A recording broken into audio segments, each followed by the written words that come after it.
So you wanna make a Lego game using some big property, but you've already did Star Wars, Indiana Jones, and Lord of the Rings.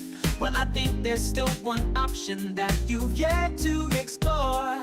It's the series about a girl and her robotic dinosaurs. Now I know what you're all thinking, hey, isn't this a bit of a stretch?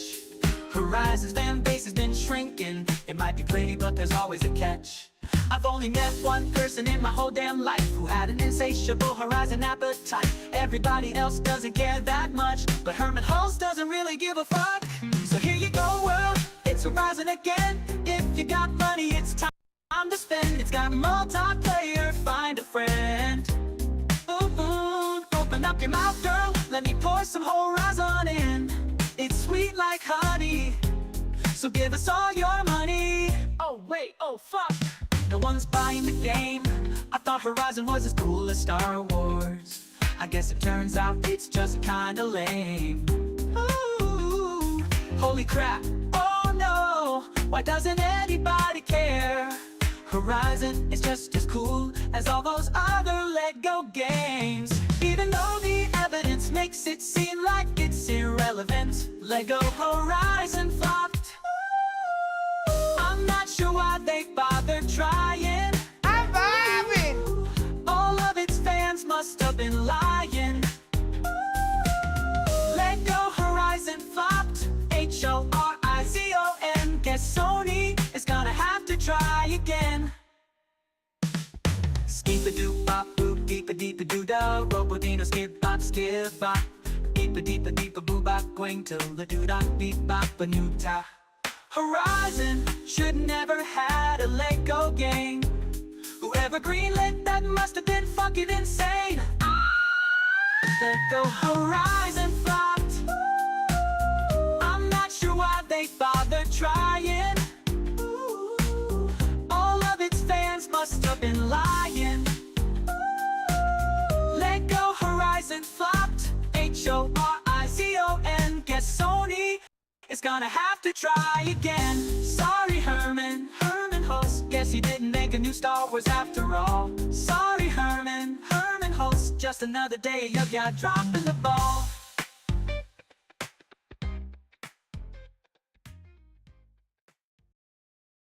"16 times the detail."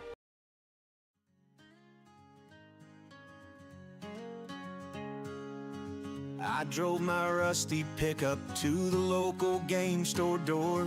Starfield gleamed upon the shelf, couldn't wait no more. Todd Howard spun his stories of galaxies afar, but when I fired up that game, I didn't get too far. Oh, Todd, you sold me stardust, but gave me empty skies. Promised me the universe with all your alibis. I fell for all your stories, like I always do. Starfield left me wishing for a game that's true. They boasted endless planets, each one unique and new. But after planet number 3, I'd seen a deja vu. The critics didn't love it, gave it mediocre scores. Just another space misfire echoed across the boards. Oh, Todd, you sold me stardust, but gave me empty skies. Promised me the universe with all your alibis. I fell for all your stories, like I always do. Starfield left me wishing for a game that's true. I searched for epic battles, but the AI wouldn't fight. Characters were wooden and the dialogue was trite. Todd promised me the cosmos, but left me in the dust. Now I'm trading in this game, it's betrayed my trust. Oh, Todd, you weaved a fable of worlds beyond compare, but all I got were glitches and load screens everywhere.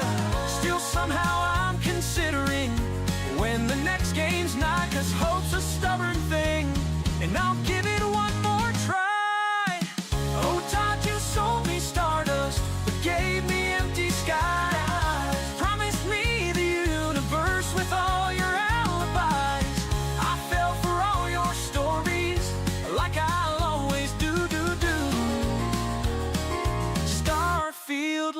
left me wishing for a game that's true, true, true, true, true. Oh, Todd, you sold me stardust, but gave me empty skies. Promised me the universe with all your alibis. I fell for all your stories, like I always do. Starfield left me wishing for a game that's true.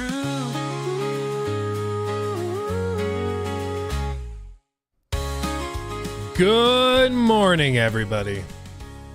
How we feeling today? Hopefully, you are vibing. I'm vibing. Oh, good. That's good. How is everybody? Everybody feeling good? Everybody good? Rocking and rolling? Gotta close this tab. I am feeling good. I can't believe we're here, but I'm like really getting pumped for Path of Exile 2. I don't know about you guys, but man, I'm pretty excited. There's, of course, because it's 2024, there's drama surrounding it. There's a bunch of stuff. I'll try to do my best to explain it, but if anybody in here knows more, please speak up. But yeah. Did you burn yourself? No, it was iced coffee. I don't like drinking hot coffee if I'm like in the studio, because the lights get hot and it's just doesn't hit right. If I'm going outside, or like if I'm gonna be in the car and it's cold, then yeah, make a hot coffee, but whatever. Did you see 30K people are playing Star Wars Outlaws in Steam launch? Did I see the 30K? I didn't think it was anywhere close to 30K. I thought it was like 900 or 1,000. I don't know. The Steam DB stuff for live service games, very helpful. For single player games, they can be a wee bit deceptive. 2,500. Okay.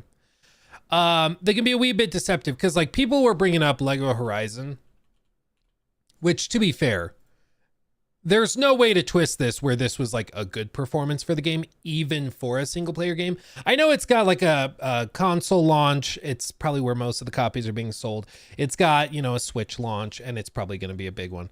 But they like the estimated sales, which according to other games we've looked at, where we do know for a fact how many like PC copies they sold, typically like VG Insights is anywhere from 50% to 100% over, or not 50 to 100. They're like 25 to 50% over. So they sometimes double it.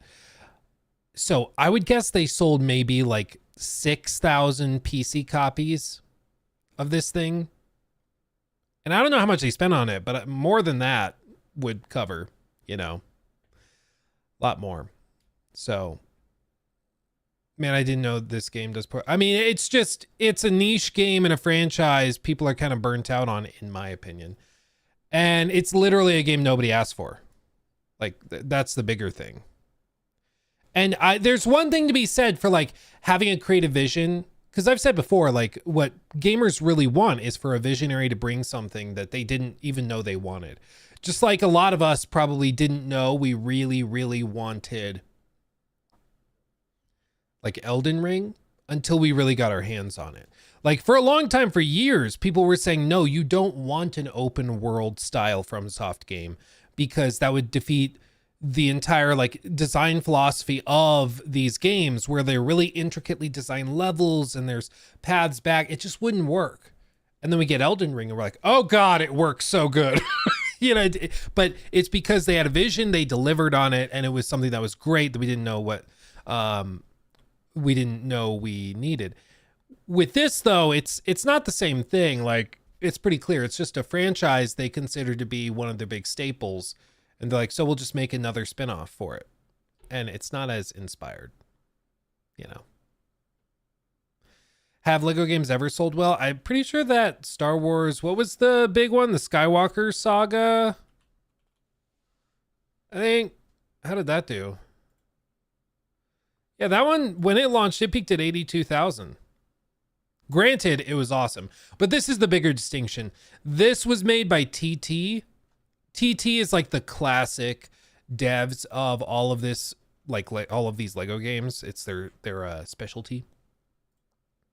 But this Horizon game was made by somebody else, Studio Gobo. And Gorilla worked on it too. So different studio. It's beautiful, but as with all Horizon projects, in my view, it prioritizes style over substance a lot, unfortunately. Let's see. By the way, thank you, Agaravito. Thank you for the resub over on Twitch. 5 months. Ooh, baby. Hi, Luke. Do you think Xbox's handheld will be cloud or native play? I don't think they know yet because they're still in the R&D phase. They're exploring it. Like they're not manufacturing it. They could still move and make pivots. I think, just honestly, I think the last thing they really need, unless, okay, back up. If they can get it performing at the same level as a Series S, sure, go handheld. It's been 4 years since the Series S launched. It's possible that they could get a handheld running similar performance-wise. It would be expensive, but they might be able to do it. If they can do that, okay, make it easier on devs. Just basically make it a portable Series S. I'm in. However, if they can't do that, for the love of God, don't make another weak platform that devs have to work on to optimize for. Like already the Series S seems to be holding back a lot of the multi-platform releases because of memory constraints. So if they do that again, it's going to be just one more reason to skip Xbox platforms. But that's why I think they might be considering like a cloud solution. And I will say I've been playing some games on through xCloud. I have my Tab S10 Ultra, whatever that tablet is. I have that, and I have my Xbox controller paired to it, and I'm able to play a game on the Series X in the living room, and then I can just cloud stream it to my tablet laying in bed and keep going. Like, it's kind of magic. It really is. They've made so much progress there. Like, I've not historically been a big believer in the cloud streaming, cloud gaming stuff because it's been really, really rough for a long time. Some of it was more impressive than others. NVIDIA GeForce Now, for example, was really impressive years ago even. But xCloud Now is really impressive. It's gotten really good. Really good. And I mean, you guys know, I don't even have particularly great internet service, despite paying an arm and a leg for it. Soon, hopefully that'll change, but even I'm able to get it working quite well. So I'm excited to see the future of it, but I think Microsoft is going to be pouring a lot more effort or pouring a lot more money and time into the cloud stuff than people realize now. Like, they're going to put a lot of effort into it because that's part of their whole vision is play anywhere, including on your phone, including on your tablet, directly off your TV. Like, their goal is in 10 years, people will be like, people used to buy an Xbox, like an actual piece of hardware to play these games. That's ridiculous. You know, would you say it's better than now? I haven't tried NVIDIA GeForce Now in a while. My understanding is GeForce Now has better, like, performance, but as a platform, the xCloud thing is convenient. And to be clear, I'm not saying that vision for Xbox of trying to shed hardware, I'm not saying that that's what I want. I'm just saying I think that's what Satya Nadella and those Xbox guys are doing. I think that's pretty clear.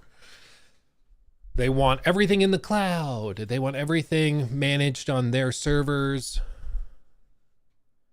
Because if they hook you, it's going to be hard to get out, you know?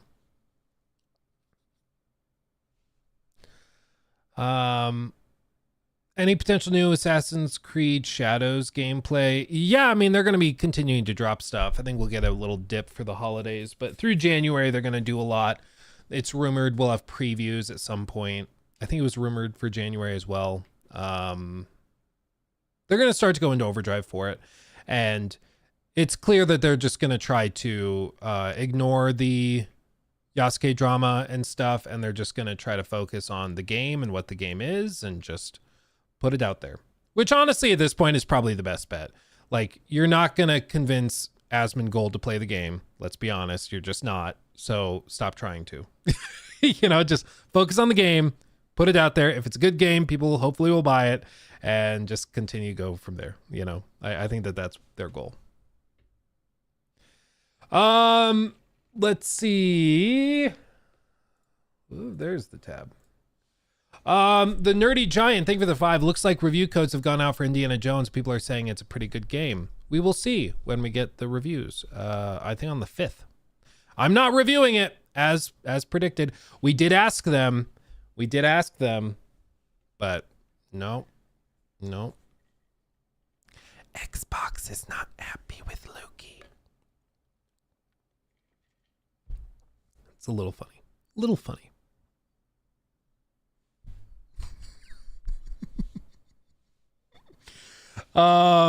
Joaquin, thank you for 22 months. Lego Concord when? Dude, I'd probably play that, honestly. That would at least be, I think, visually more interesting. I was like, unironically, I think that would be more visually interesting than what we got. Tenacious Beagle, thank you for that one. How about an AI rock song for Suicide Squad Kill the Justice League to round out the flop quartet of songs? Ooh. Jacob, are you in here? Are you in here? I think I have an assignment for you.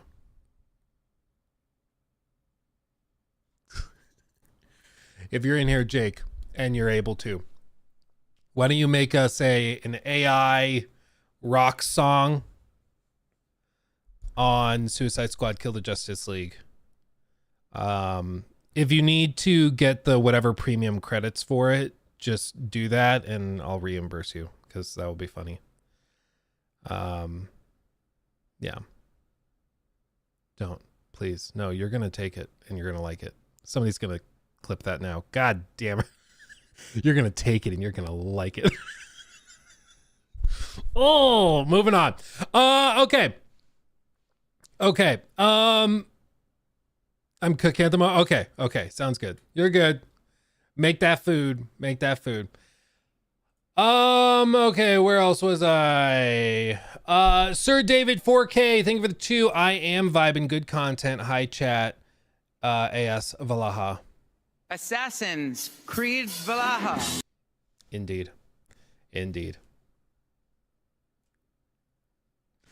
Okay. So, interesting little tidbits. Of course, we've got the 30th anniversary of PlayStation, which is popping off right now. They have a dedicated little intro. If you update your PS5 now, you can see the unique PlayStation 1 launch screen, which is kind of cool. But they also posted this little sizzle reel. And, it's got all little tidbits about different games and franchises and stuff. Some they own, some they don't. But just watch how they end it. Dude, they're such trolls. Dude, even... Was that AC Odyssey? Yeah, it was. I will say, I've been replaying AC Odyssey. In addition to Witcher 3 and everything else I'm doing. This is the one I've been testing with xCloud stuff. This is the game I've been trying. Because I don't think the cloud saves are working with my Witcher 3 save because I have mods installed. Because I can't get them to sync and boot on console versions of the game, unfortunately. But that's a separate issue. Anyway, I've been trying AC Odyssey again, and runs quite well through that platform. But look how they finish it. Just take this in. Okay. Helldivers, Kingdom Hearts. Oh, okay. Dude, they finish it on Bloodborne. Just to troll. How funny is that? They know what they're doing. This comes in the face of rumors that there's something Bloodborne related coming, I think tomorrow, because Bloodborne had a big thing posted where they're going to be doing server maintenance tomorrow. And this was at the same time as a rumored and speculated event from Sony. Let me see if I can, yeah, here. Boop. So they do that. I guess, Jacob, we could call this segment Bloodborne Cope or whatever. New segment. So with the big PlayStation 30th anniversary thing, they have this video.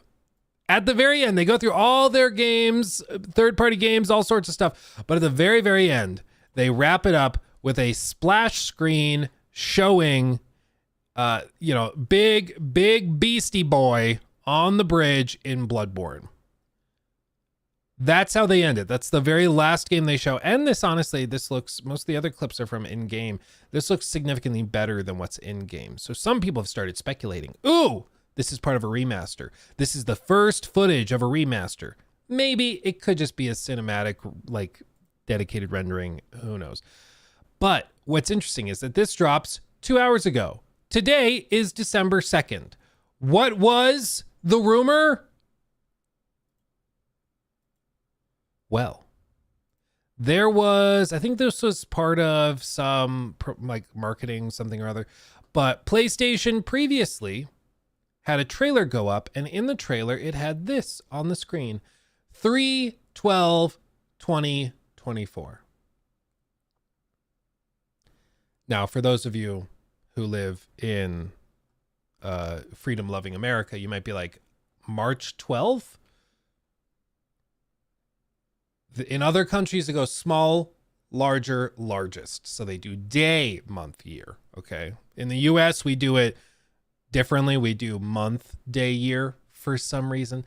But in like Europe, for example, it's day, month, year. So this would be December 3rd or the 3rd of December, 2024. And guess when Bloodborne is going down for server maintenance? Ooh!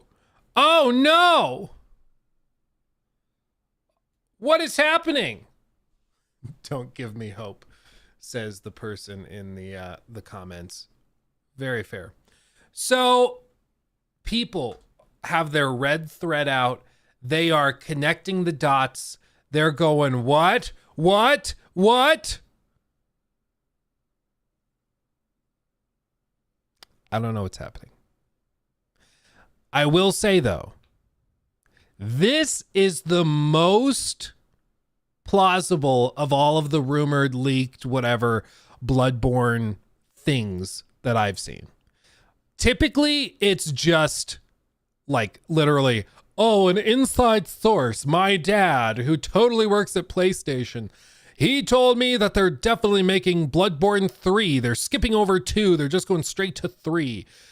Or they're going to do Eldenborn, and it's Bloodborne, but with an open world like Elden Ring. You know, it's just total nonsense most of the time. But this is the first time where there are verifiable things, such as maintenance being posted, such as such as a date, which is in the trailer. I mean, this pretty clearly is a date that they've put in here. And then also they finished the trailer on a very beautiful rendering of Bloodborne that I don't think I've seen before. Does anyone know, is this in like a trailer that we've already seen, or is this something that they rendered for this trailer? I don't recognize this shot. Maybe it's been somewhere else. Maybe it was part of a cinematic trailer I forgot about. But either way, it seems it is from an old trailer. Okay, you looked it up. Kyle Hall says he looked it up. If he did not and he's lying, we get to make fun of him. But if this is from an old trailer, then that would be interesting. Maybe I can like, search it? What if I do a reverse image search? Or if I just do Bloodborne cinematic trailer, if anybody else can find it. Because I remember this 3-minute trailer. This like Face Your Fears trailer. I remember this one. Was that shot in this trailer? Bloodborne.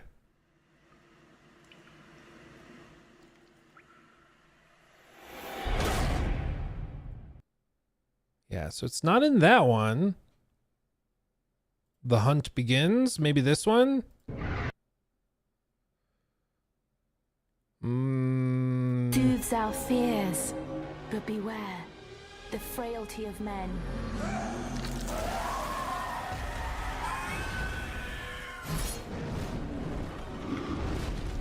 The blood makes us human, makes us more than human. Oh, maybe here?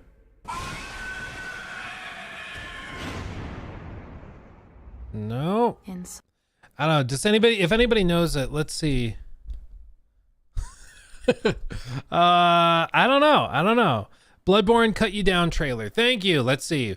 Bloodborne Cut You Down trailer. Let's see. We're investigating real world investigation here.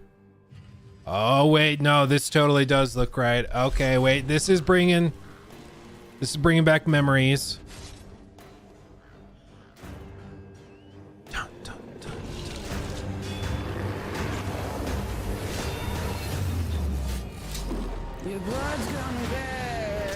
Oh, we're totally getting copyright struck. Damn it. I'll just mute it. Okay. Smooth transition. Love the transitions. Dude, they don't do cool transitions like this in trailers anymore. Now it's always just straight cuts with quirky dialogue. Okay. Haven't seen it yet. Let's see. Keep going. Dude, the art direction in this game is goated. There's just nothing like it. I need more of this like steampunk, gothic, horror, Victorian England inspired crap. Whatever this is, I need it. Oh, yeah. Look at that. Damn it. Sorry, guys. Kyle's right. Kyle was right. This is the shot. Granted, they have a much higher resolution version of it that they've apparently had for a while, because this, this might even be just a 1-to-1. But that's the shot. That's the shot. Nothing new. That would have been, it would have been cool if it were totally new. But no, this is definitely from this trailer posted 9 years ago, March 19th of 2015. So not an original trailer. Now it could still be alluding to it, because they did still choose to end their little 30th anniversary trailer on that. But at the very least now, the belief that this is totally original is not accurate. We've confirmed it. Voila. So make of that what you will. If I had to put money on it, I mean, we've been burned so many times. I still think it makes more sense for them to sit on it and wait as like a launch title for the PlayStation 6. I think that just makes sense. But we do know that they have a lot of games that they are sitting on, which is interesting. But I believe it was also, was it the CFO? It was one of the head honchos over at Sony also said they didn't have any major AAA releases scheduled before the end of this fiscal year, other than like Concord and that stuff. So it seems that they would not, if this is like just the announcement and it's coming in May or April, then that makes sense. Okay, announce it now and it wouldn't count as being in there. But this would be a big announcement. This would get people really excited going into next year. And it would at least be something. But I don't know. Let's do a straw poll. I want to see what you guys think. If you guys think that this is actually real or not. Okay, let's do it. Do you think they announce a Bloodborne remaster / remake tomorrow? We're going to do yes and no. None of this maybe crap, okay? Create poll. Boop. Copy. Paste. Go into both chats. I want to believe. I think we all do. But I need to know. Everybody just quickly vote on it. Quickly vote. You think at the Game Awards? What if they do something where they announce like trailer at the Game Awards and it's just a little splash screen logo or something? They can do that. If I had to put money on it, I'm going to say no. I think they might be trolling, but I would love it if it were real.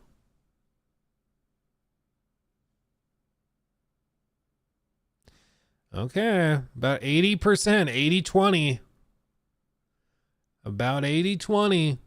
It'd be a great way for Sony to like end this year where they had a lot of negativity, let's say. It'll be a good way for them to end the year on a positive note that would get people excited. But I don't know if they care. Because next year alone, we're getting a couple of other massive live service games from Sony in the form of Fair Game, $, and the Horizon live service project. 0.3% chance now after the ending of that video, up from minus 0.1. Lego Bloodborne announcement. I wouldn't put it past him at this time. At this point, like, honestly. Imagine if after all this time, their big announcement is Lego Bloodborne. It's 5.5 hours long.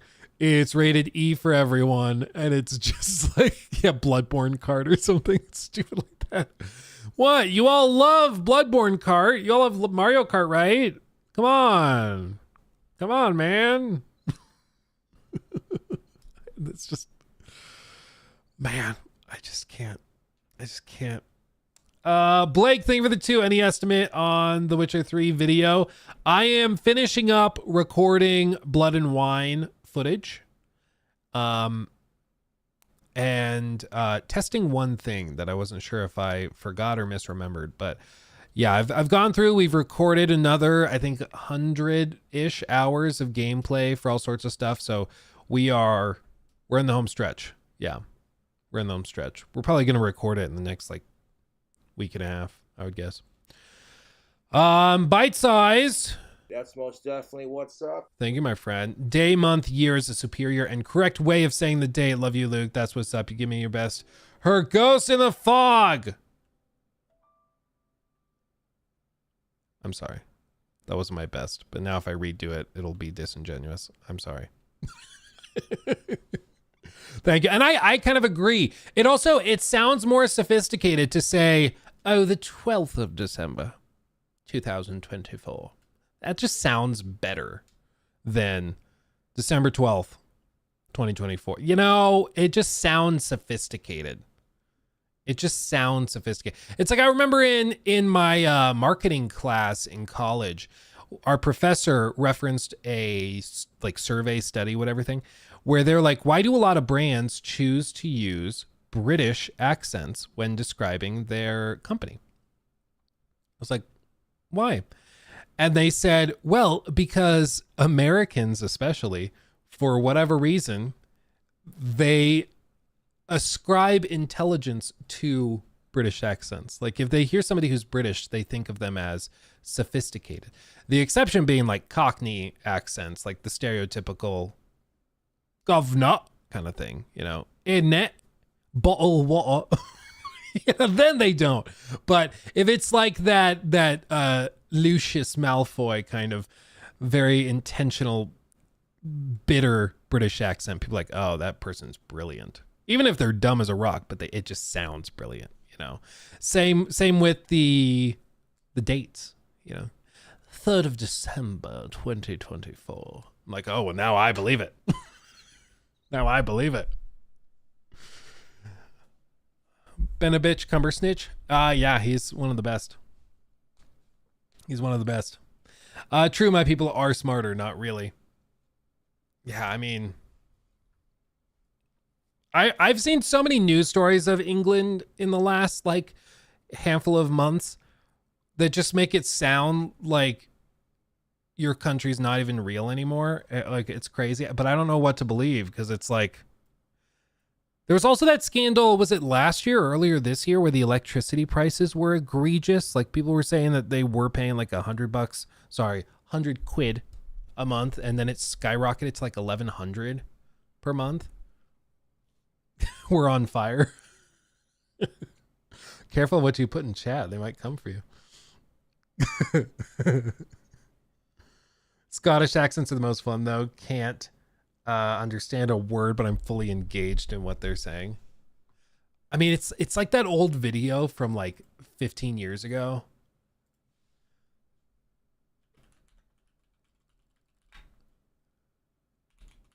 I think it was an Irish accent.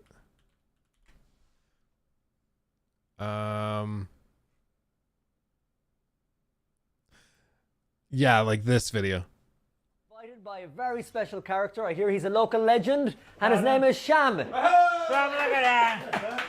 Sorry, Sham, look at that. Sham, how are you? Good, my dear. We're here in Killarney today. Nice to meet you. Are you from Killarney? I'm on Mugger. I'm out road. Born and bred. What? Born and bred in Killarney. And come here, Sham, we're trying to figure out what makes Killarney so special. What do you think makes it a great town? All right, again. There's plenty more in Killarney. All the do is build more of that. Not all the door. Yeah. Couldn't have said it better myself.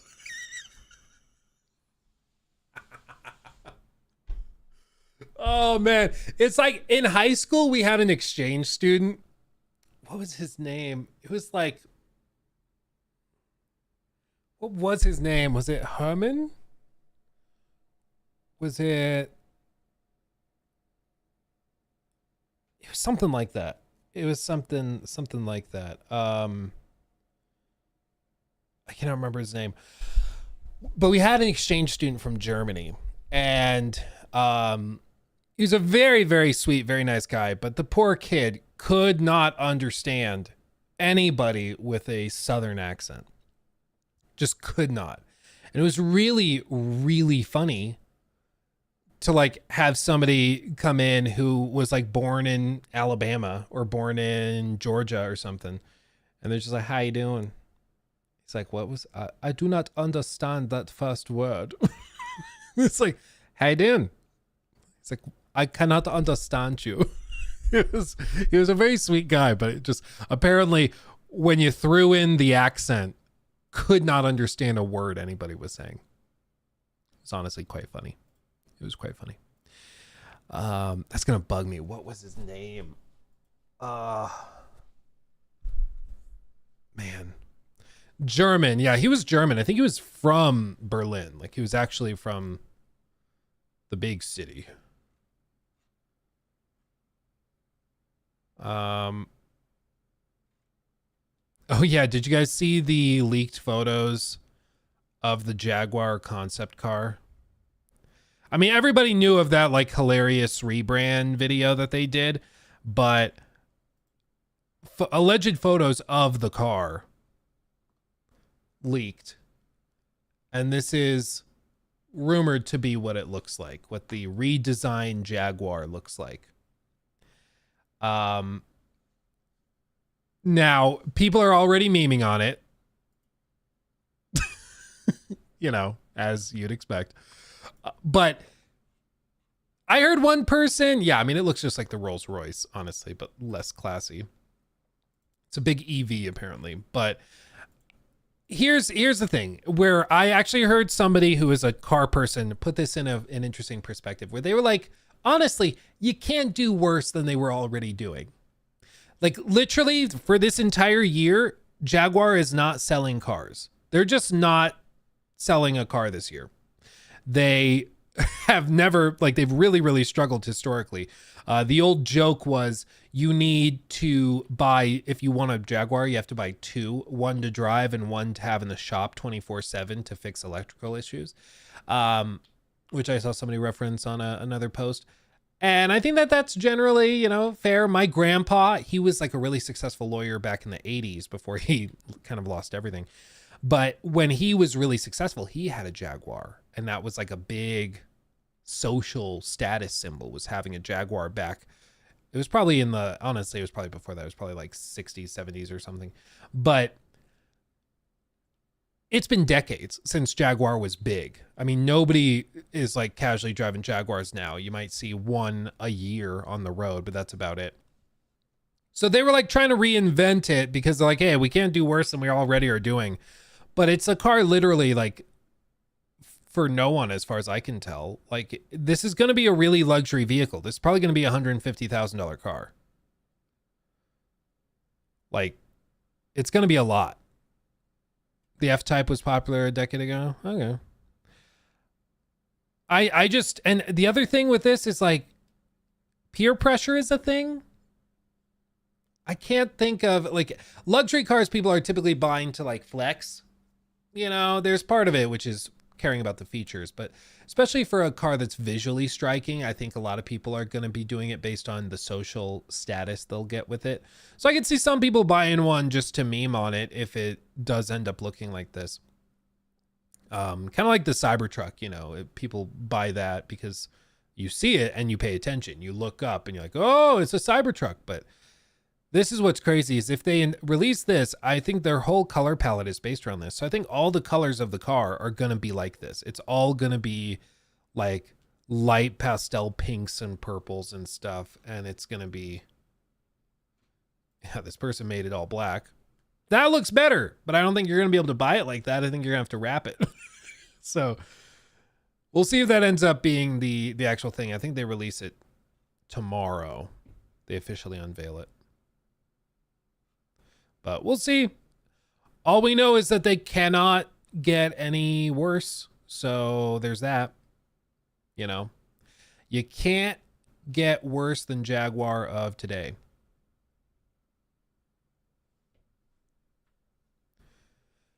The rebrand cost $10 billion. Well, that's the thing that, like, I can appreciate where people were at least saying, like, they're already scraping the bottom of the barrel. Like, there's nobody buying Jaguars, so at least like go for a total rebrand and try to just blow it all up and do something wacky and crazy. Maybe that works. Maybe. I don't personally expect it to, but maybe. So anyway. Okay. The Ubisoft of cars. Oh man. I mean, I was gonna joke. I was like, well, but you know, this car has tons of technical issues historically. Oh. might be right. It's just with all these like really stark visual changes and like changes in the marketing and the color palettes and the models and stuff that they use, I just genuinely don't know who it's for. Like, I've never met somebody who's like, yes, slay. Like, where was it? Jaguar.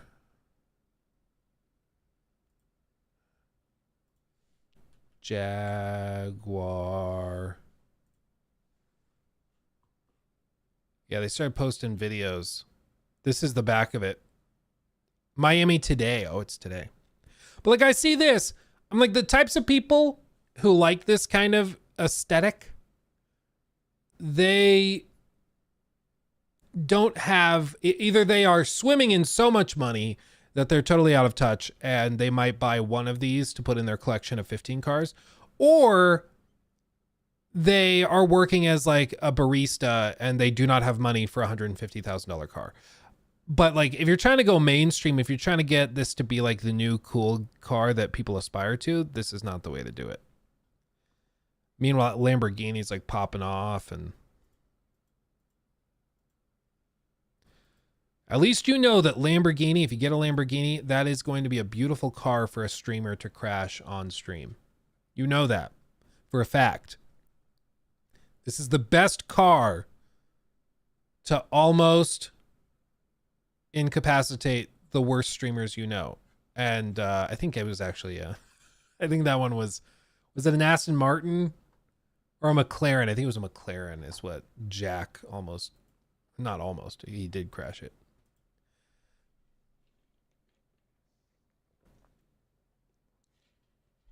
Anyway. Are these the socialites from Hunger Games? Yeah, like when they made those movies, it was supposed to be like, see how far these like aristocratic elites have fallen. See how out of touch they are with broader society. And it was like so extreme that it worked in the context of a fictional film, but it was like, it's still fiction. Nowadays, you can't really tell the difference. It's like, what? Is this real? What car do I have? My you guys know we dealt with like a swatting situation last year. After that, I was instructed by my my legal team and by the authorities. They're like, just don't share any information that could potentially identify you. So don't tell anybody, of course, where you live, but don't tell anybody what you drive. Don't tell anybody like what your house looks like on the outside. You know, just don't share any of that. There's no benefit, right? So I will follow their advice and not say. But I drive a nice car, I think, you know. I drive a nice car, but I not a Jaguar, I guess. Not that nice. Yeah. I drive a Jetta. Oh man. Let me catch up on these real quick. Rambling Entertain, thank you for the 2. Any news on Avowed and the Kingdom Come Deliverance to 60 FPS on consoles? I've not heard anything about 60 FPS on consoles for Kingdom Come Deliverance. If somebody has news about that, please say so, because I haven't heard about that. That would be interesting to hear. I would be surprised if it runs at 60. I'm expecting 30 on consoles, but we'll see.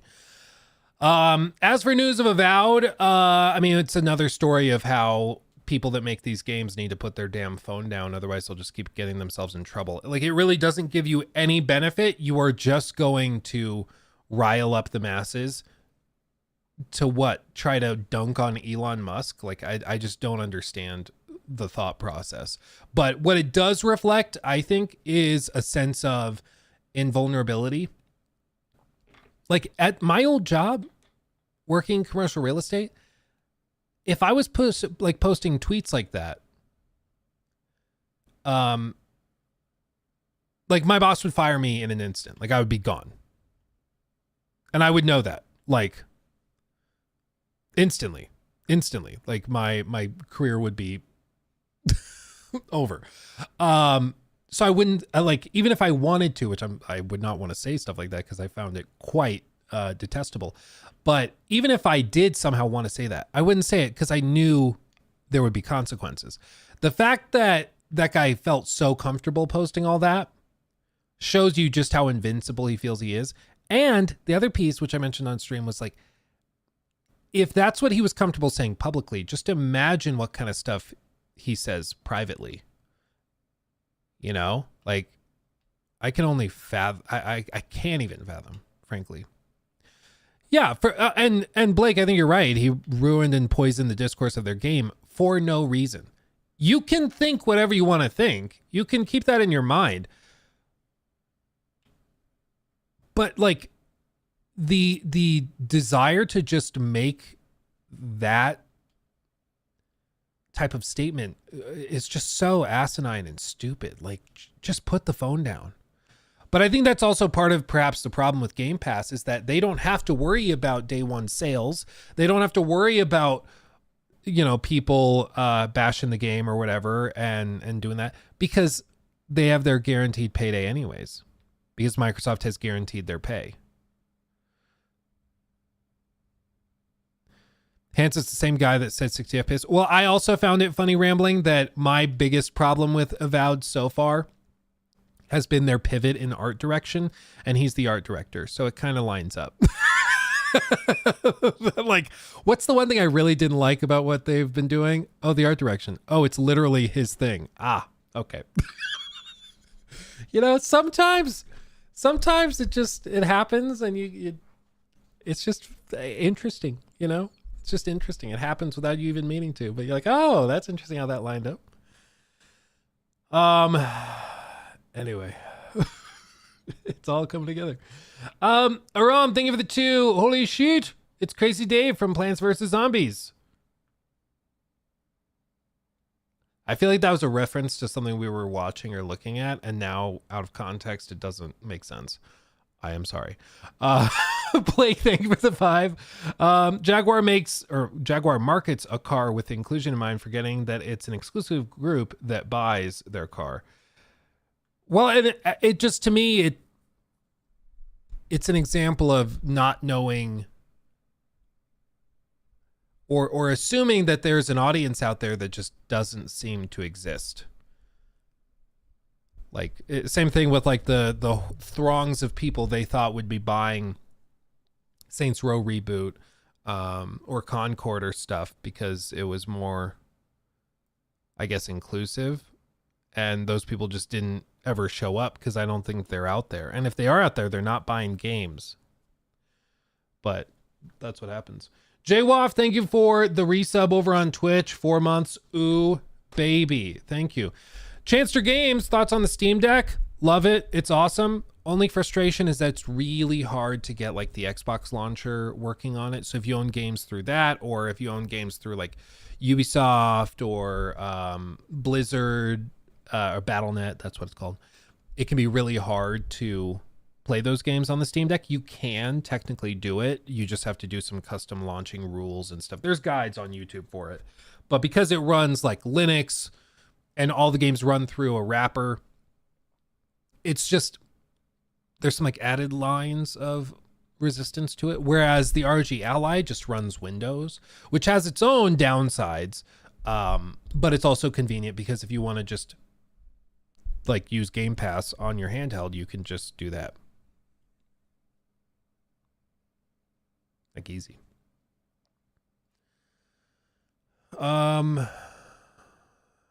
Let's see.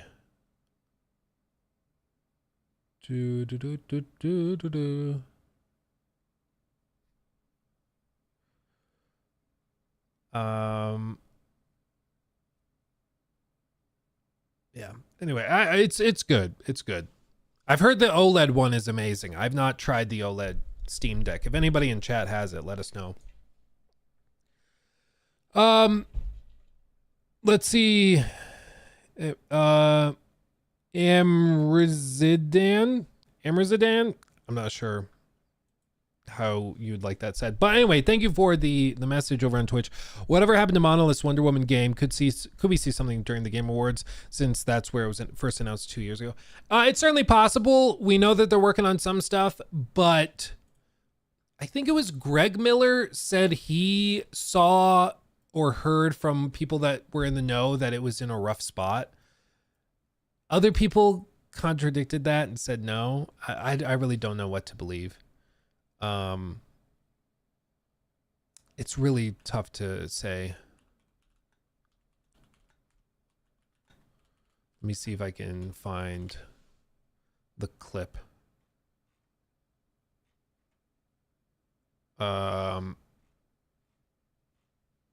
Oh, interesting. They did start to copyright strike some old posts about it. Interesting.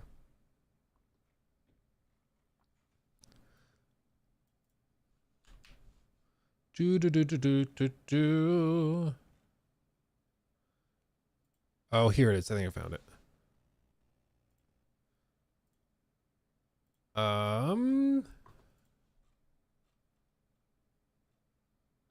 Transcript. Close the chat replay. Wonder Woman.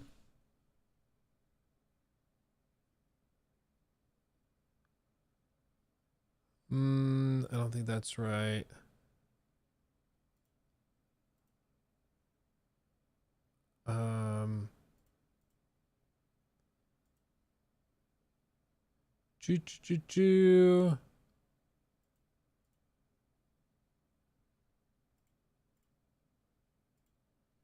Is this it?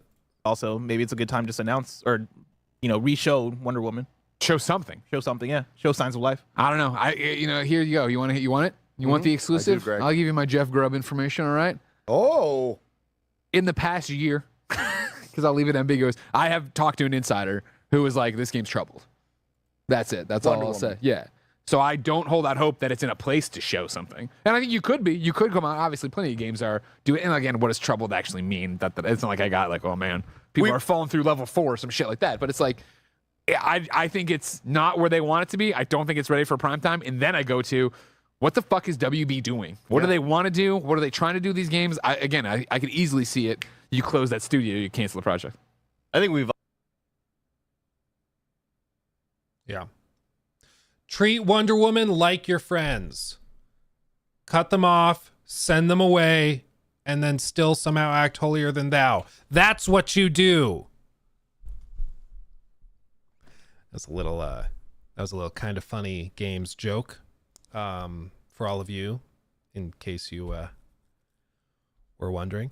No, I don't know whether to believe that or not. I don't know how much weight I would put into that. To me, it's not crazy to think they've had problems, because like it's been what, 7 years since their last game, Warner or Monolith rather. And taking 7 years to make any AAA game should start to make you wonder, like, what are you doing? Because they did Shadow of War back in 2017, and they've just been gone ever since. Theoretically working on this, but just gone.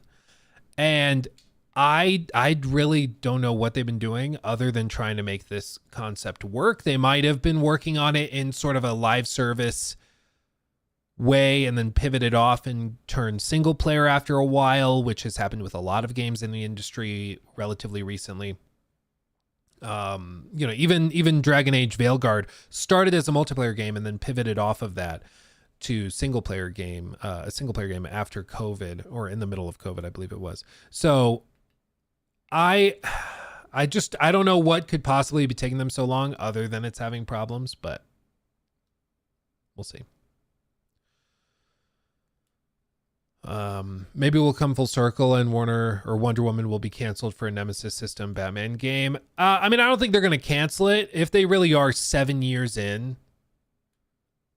Like 7 years in. I can't imagine they want to scrap it. But there's been surveys put out about it. There's been all sorts of other things that have been speculated about. It's just really a big question mark.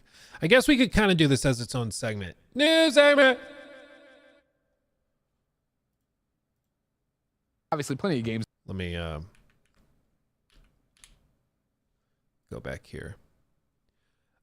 So in light of the whole Game Awards thing, a lot of people are wondering what the big announcements are, what the big reveals are. They've already said that they're going to have announcements, some worldwide reveals and stuff like that. We're not really sure what that looks like. There's speculation of some generation-defining game. That could literally mean anything. Remember, Herman Holst reportedly thought that Concord was going to be Star Wars level. So whenever an industry insider says they have a generational game that's expected to come, maybe don't put too much weight into it. I don't think they have the best judgment on what is a generation defining or inspiring game. Okay. So I wouldn't put too much weight in that. But one of the games that's floated out, especially by some people in chat, is such as AMRZI Dan 03. Sorry, I don't know how to pronounce it. But whatever happened to Monolith's Wonder Woman game? Could we see something during the Game Awards, since that's where it was first announced 2 years ago? I think that that's very possible. They've been gone. I think it was technically 3 years ago, actually, according to this article. But they've been gone for 7 years. The Wonder Woman, I can't read. The Wonder Woman game from Warner Brothers Games is still in development, even after 3 years of relative silence since the developer, from the developer and publisher, revealed at the Game Awards back in 2021. So not even 2 years ago, like 3 years ago. We've been eagerly anticipating new details on this single-player open-world action game, particularly as it's set to introduce an original story set in the DC universe. I wonder what this is like tonally. Because typically, like DC and Marvel, they want a similar tone throughout everything. And if this has a similar tone to what we saw with Suicide Squad Kill the Justice League, I'm not going to like it. just being honest. But to be fair, Suicide Squad is sort of its own thing within the DC universe. It's always been sort of its own irreverent, wild, wacky thing. So it's possible that this still strikes a more serious tone, but I'm very interested in the lessons maybe they learned from Suicide Squad and the reception there, if they've made some changes, or how much they were sweating after that. if they were taking similar inspirations. But they say this means that the Wonder Woman game will work beyond the boundaries of the best DC movies and will likely draw more widely from comics for inspiration. I'm hopeful that this will be a new game of 2025 worth watching, but for now we're left speculating. It's still rumored, late 2025 at the earliest. It was unveiled originally in December of 2021, which no matter how you twist it, like 7 years for a big game like this is a big, massive development cycle. That is huge. And granted, they're expected to do Nemesis system stuff. They're expected to do some novel things that I'm sure take a lot of time and polish and refinement. But this, comes on the back of this clip we watched earlier from Greg Miller, who claims he's spoken to an insider who said that it's troubled, as you can see here. I don't know. Here you go. You want it? You want the exclusive? Greg. I'll give you my Jeff Grubb information. All right. Oh. In the past year, because I'll leave it ambiguous, I have talked to an insider who was like, "This game's troubled." That's it. That's all I'll say. Yeah. So I don't hold out hope that it's in a place to show something. And I think you could be. You could come out. Obviously, plenty of games are doing. And again, what does troubled actually mean? That it's not like I got like, oh man, people are falling through level 4 or some shit like that. But it's like, I think it's not where they want it to be. I don't think it's ready for prime time. And then I go to, what the fuck is WB doing? What are they? That is a question we've all been wondering. But I think perhaps like this is one of those predictions that's not that crazy and doesn't, or one of these leaks that's not that surprising. Doesn't impress me particularly much because it's very safe. It's like saying, I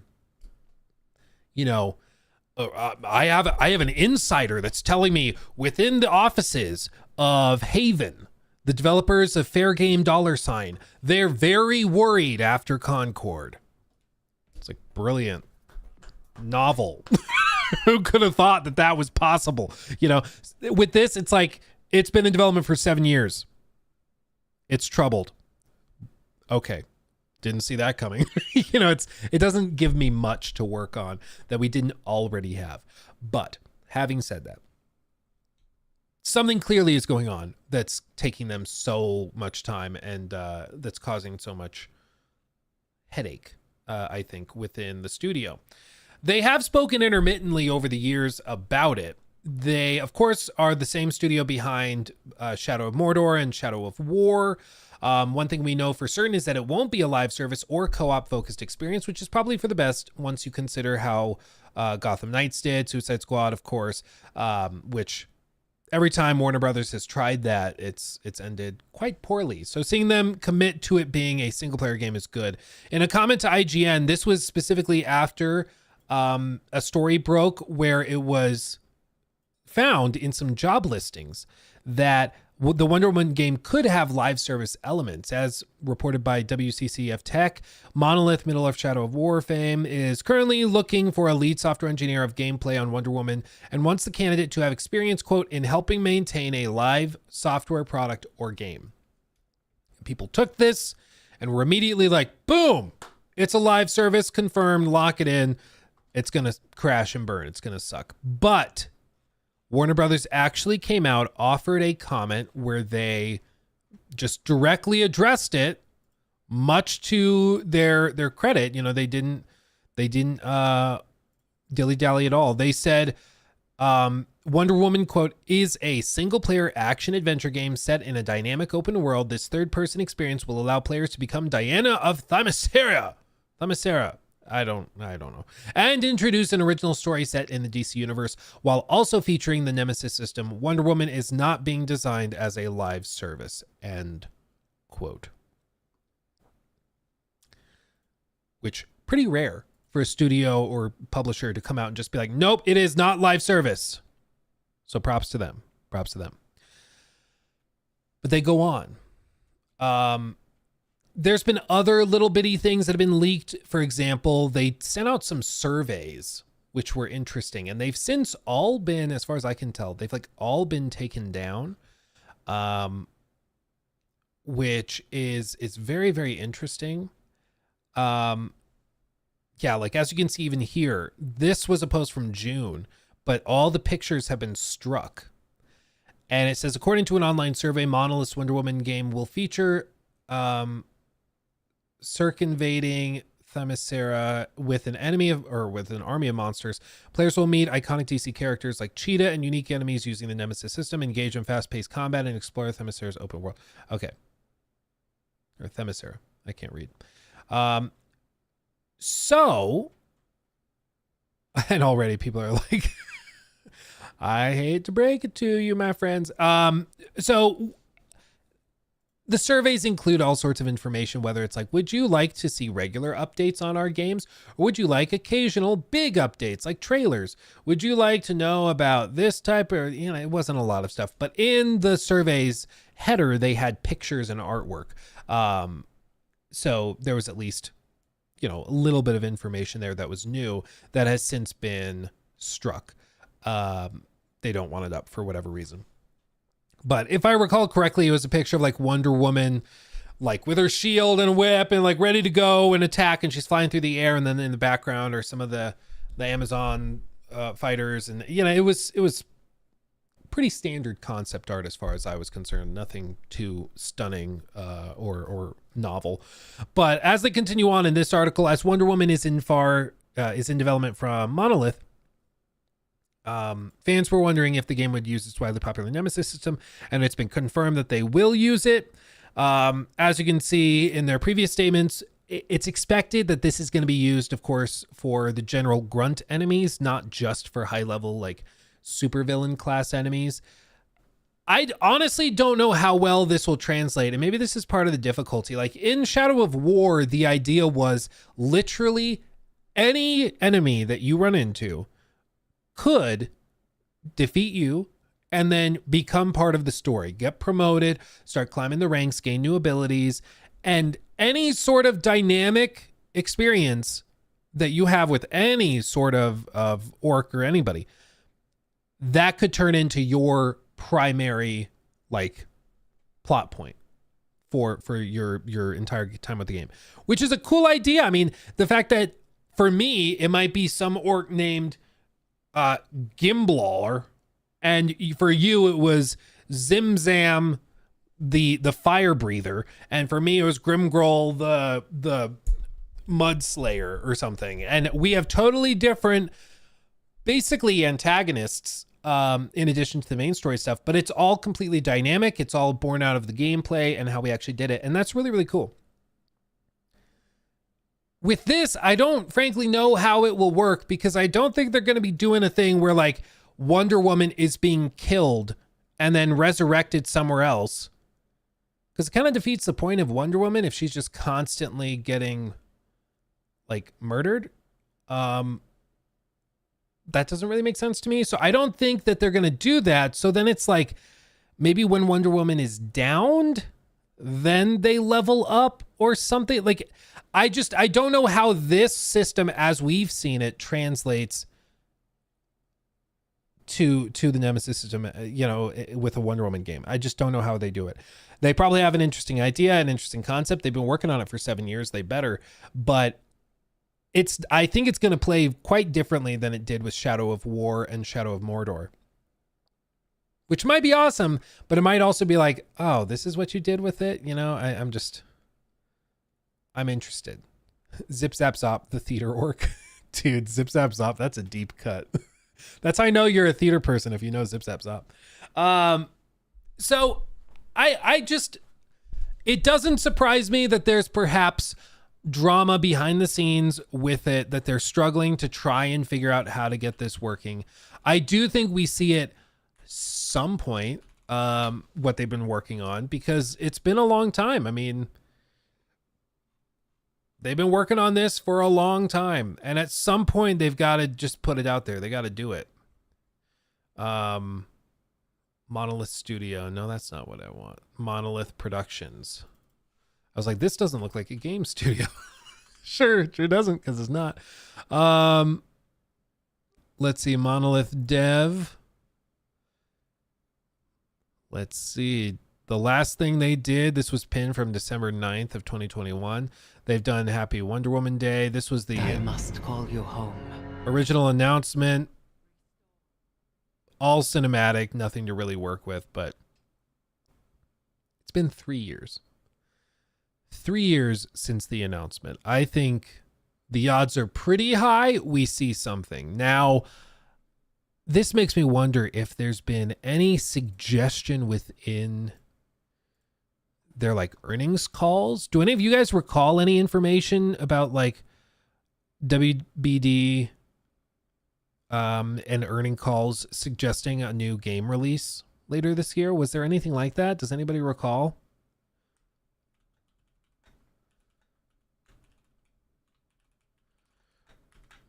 Mm-hmm.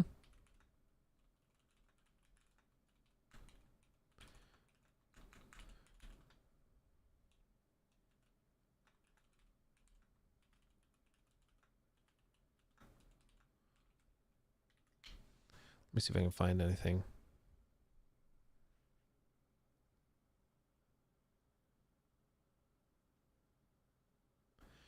No direct insinuation.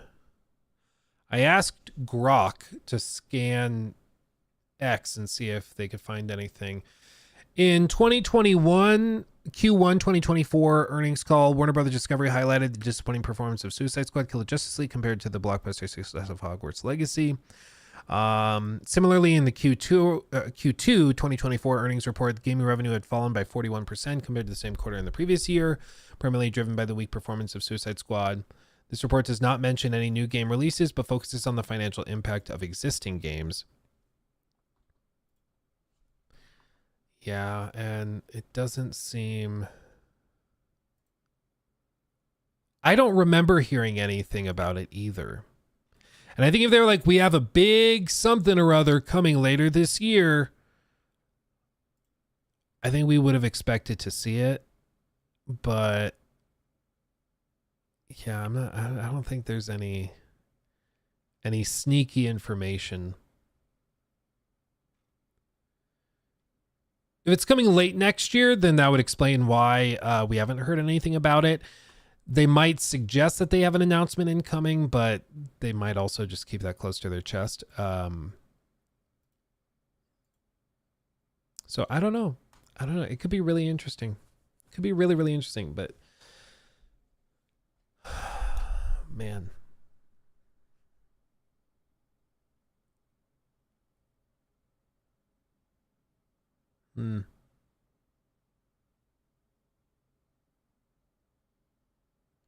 Most of Shadow Mordor / War was invading enemy strongholds with generals in the Nemesis system. How does that work when you're on your home turf? Well, I think that stuff just won't be in the game. I don't think it's going to be outpost based. That's why I'm just saying it's going to be very, very different. It's going to be different because like if Shadow of War and Mordor were all about, you know, any number of these little grunts could become your adversary, but specifically by them killing you and then you coming back, being resurrected, and then fighting them again with their memory being preserved because, you know, time has passed and now they're a little bit stronger and bigger. And then if they kill you again, then they keep growing in strength and power until eventually they become like a warlord and are just crazy powerful and capable. But they started from absolutely nowhere. But the mechanism by which this happens is them killing you or just time passing after they have some conflict with you. For the Wonder Woman game, I don't know what that looks like. Maybe it is a Nemesis system just based on dynamic enemies and like NPCs that are mini supervillains. Maybe that's how they do it. But I don't know.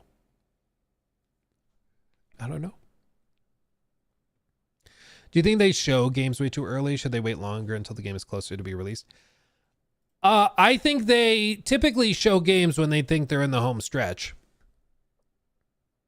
I think something happened between 2021 and now, behind the scenes in the development, that made them think they need more time. Could be something as simple as a technical restriction or problem that affected it. That could be it. It could be something as significant as like they were planning to do some crazy story point that now is considered insensitive, or you just never really know what's going on behind the scenes that could require reworks or redos. But something happened. I don't think anybody releases a trailer for a game thinking, okay, and then we'll release this in 4 years. I don't think they planned on that. I think they probably expected it to come out a year or two ago, but something happened that delayed it and has caused all of this. Maybe hardware too. Yeah, it could be a hardware thing.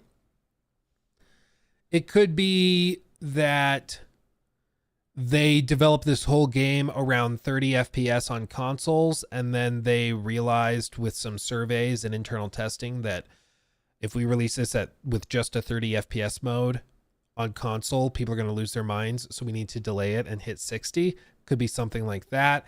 There's so many different potential things that could affect this. And I mean, Warner Brothers right now, you better believe after Suicide Squad and all this stuff, they are looking at like, we cannot have another screw up. Like, we cannot have wasted 7 years of dev time and millions and millions and millions and millions of dollars. We just can't do it.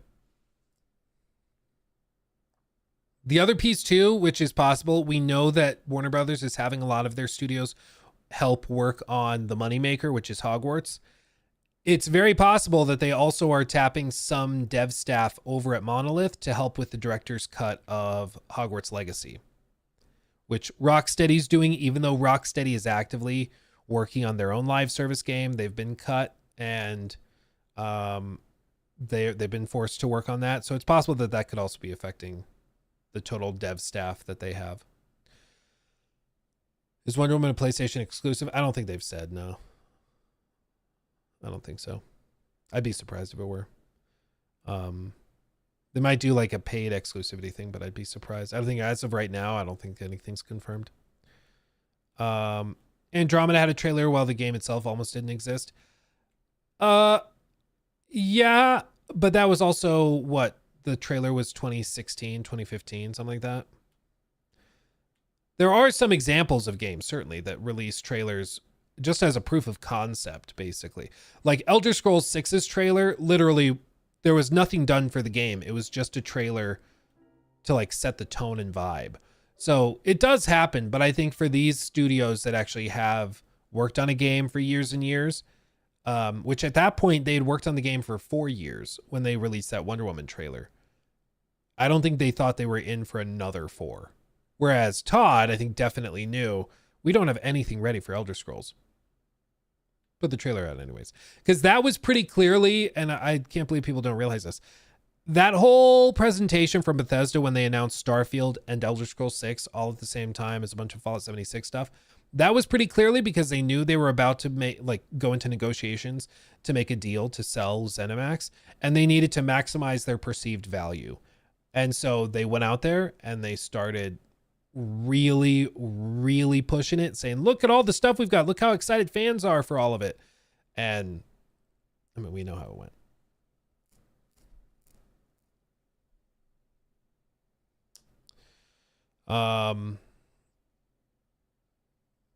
Oh yeah, Mark for the win.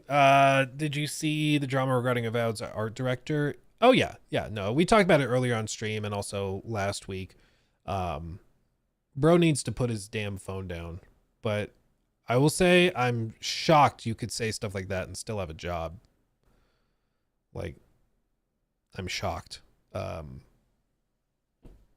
Like pretty openly acknowledging hiring discrimination. That's not okay. Shocker. Not allowed. But the fact that he's so willing to say it shows that he feels pretty invincible, which apparently he is. I mean, the fact that he still has a job is kind of demonstration of that. I think there should be a policy where all of these studios are like, hey, if you're working on our game, put your phone down. We require you not to post on social media. 11 months, baby. Sucks I can rarely catch your streams anymore, but thank you for the content. Thank you, my friend. I'm glad to see you again. And yeah, we'll probably be expanding, especially next year. There's going to be so much stuff to do and to talk and play. We'll probably be expanding the streams even more broadly. So, yeah.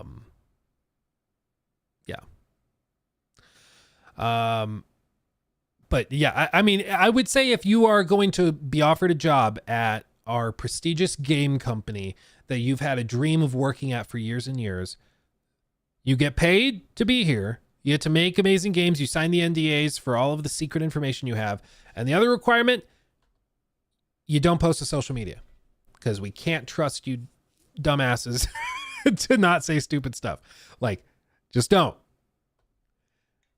I don't know why they don't put that requirement on. Like, they get themselves into so much trouble. Even like with Concord, is it fair that an entire game can get caught up in controversy because one developer said a stupid thing? I don't think so. Like, there's thousands of people that work on these games across marketing, across production, across accounting, across development, you know, coding, and like everything. The total number of people that touch their hands to one of these big AAA games, it's wild. And if one person says something really, really dumb, even if 5 people say something really, really dumb or insulting, does that mean the entire game should flop? I don't think so. I think that's unfair. But it will become a discussion. It will stir up the drama. And there's no reason for it to do that. Just put the damn phone down and don't get into the drama. Like, it's so easy. But these people, like, they cannot help themselves. They're just like, keep on digging, keep on digging, keep on digging. Like, I don't know why they do it.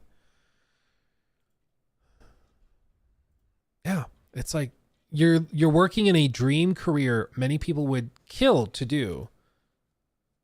And you're going to cause all sorts of drama unnecessarily because you think people really need to hear your thoughts on X or Blue Sky or whatever. Like, just shut up. Just shut up. Nobody cares until you say something really stupid, and then it's too late. It's Amir Zidane. Oh, okay. Also, you would think Warner Brothers would pay more attention to it and help it succeed after Suicide Squad wasn't up to expectations, since they would really want to win. I mean, the problem for us is we don't know what we don't know about Wonder Woman, and it's possible that they're looking at it and they also are like, oh, needs some help. But we're not sure how to fix it. That's also possible. Yeah. Sentry is now a member. What did I miss? What are we talking about? Thank you, my friend. We were chatting about Wonder Woman, the game that might get another trailer at the Game Awards. But next, I want to talk about the funniest and most ridiculous attempts at predictions with regard to GTA 6, because there are some in here where you're like, bro, go see a doctor. What am I drinking? I'm drinking a big ol' iced coffee, rocking and rolling. Nick Hatrix, thank you for the sub with Prime over on Twitch. Thank you, my friend, for that. Thank you, thank you, thank you. Yeah, it's just a margarita. It's just a margarita. Let's see. Mason, thank you for the 5. My YouTube review for Gaiman, Suicide Squad, Kill the Justice League, Outlaws, Starfield, and Shadows are top. Real, tell me you watch Luke Stevens without telling me. Thanks for the vids. Thank you for watching. And yeah, that's a really good way to tell. Non-stop talking about Starfield and Suicide Squad. I really do think we're gonna have. Here's my prediction. I think I will only make 2 more videos on Suicide Squad. I think we make 1 more for season 4 for the new playable character, whoever that is. And we'll try that. And then I think they'll announce that they're shutting it down. Well, maybe we might be able to get 3 out of it, but I think the second video will be they're shutting it down. It's confirmed. Here it is. And then there will be 1 more video when it's actually shut down and dead and abandoned and everything, assuming they shut off servers publicly and maybe just do peer-to-peer and offer an offline mode or something like that. I think that's pretty much it. How many more videos about Concord, though? I don't think any more anymore. I mean, that game actually is dead. That was such a bizarre one, though, dude. Like, there literally has never been a game like that. It really is remarkable. Michael, thank you for the 2. Sorry, Mr. Comments. Oh, no, you're totally fine, dude. Like, it's a long stream. I don't expect everybody to be sitting here through the whole thing. You're totally fine. Player's Choice has gone live. Ooh, we can also do that.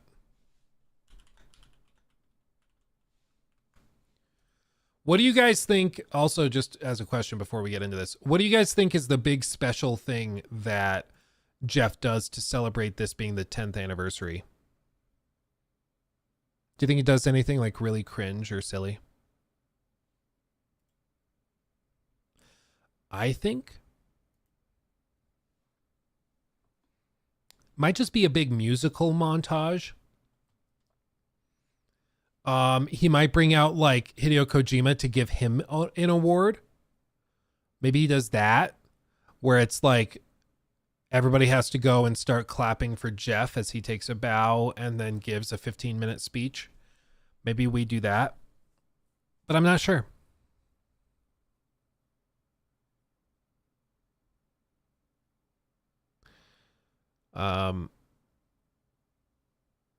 My best moments. He just takes the whole stream hostage for like 45 minutes, and it's just him pacing the stage, talking about his theory for Death Stranding 2 and what they're going to do with it. That would be funny. They should bring back the Bill Clinton kid, yeah. I don't think he'd come back if they invited him. I think his whole thing is he wants to storm the stage even if not. Honestly, no, he would come back. I don't know whatever happened to that guy, but he seems like a person who really wants attention. Need a 15-minute speech from Christopher Judge? Yeah, we do. We really do.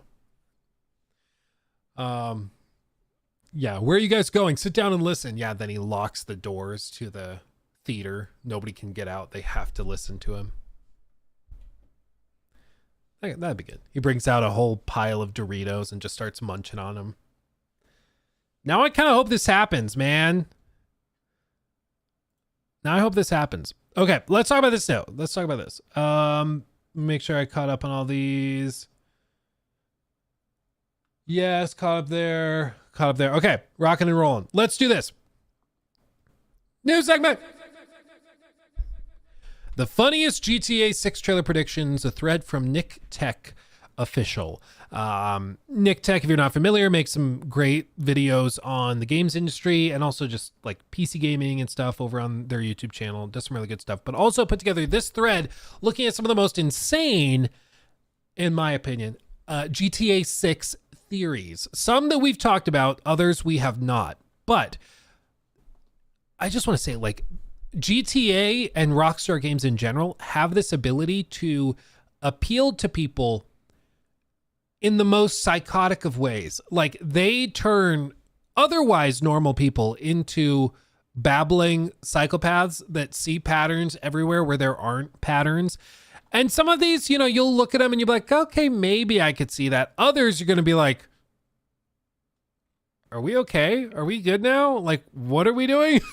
Okay, so they're going to start like a bit of a stretch and they're going to keep getting crazier and crazier. First one, this is one we talked about. We did a whole like stream segment on this. It turned into like a viral TikTok too. I think our TikTok on this theory has like 4 or 5 million views or something, kind of insane. But the theory was basically this picture was posted of some concept art and there are bullet holes in the side of the car. So people pulled up the like Braille. I think this is like alphabet and numbering system and started using that to try and break down what number was being implied by it. The red box is 1, black box is more. The greenish box or teal box is 9. So 1 more 9. But people also thought that that meant 1 more trailer. 9 meaning September. So another trailer is coming in September. No. They're just bullet holes.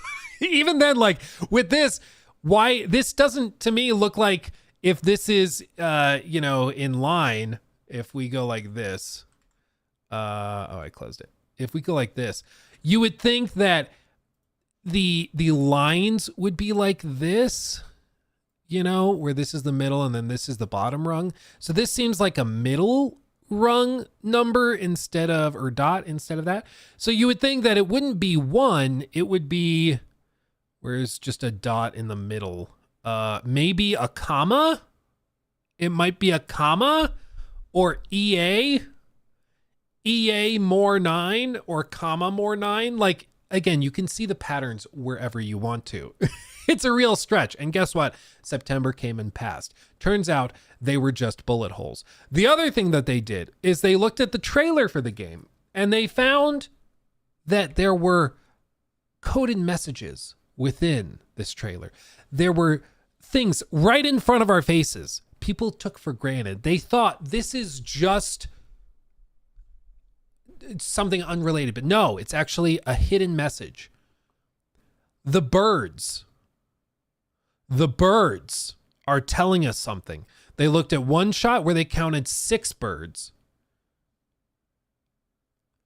and another shot where they saw 10. Therefore, between June and October, there will be a new trailer. Perhaps June 10th, there will be a new trailer. Oh God, that lines up with Summer Game Fest. Boom! GTA 6 trailer confirmed, Summer Game Fest. Turns out didn't happen. They're just birds. They're just birds in the trailer. Not everything is a coded message.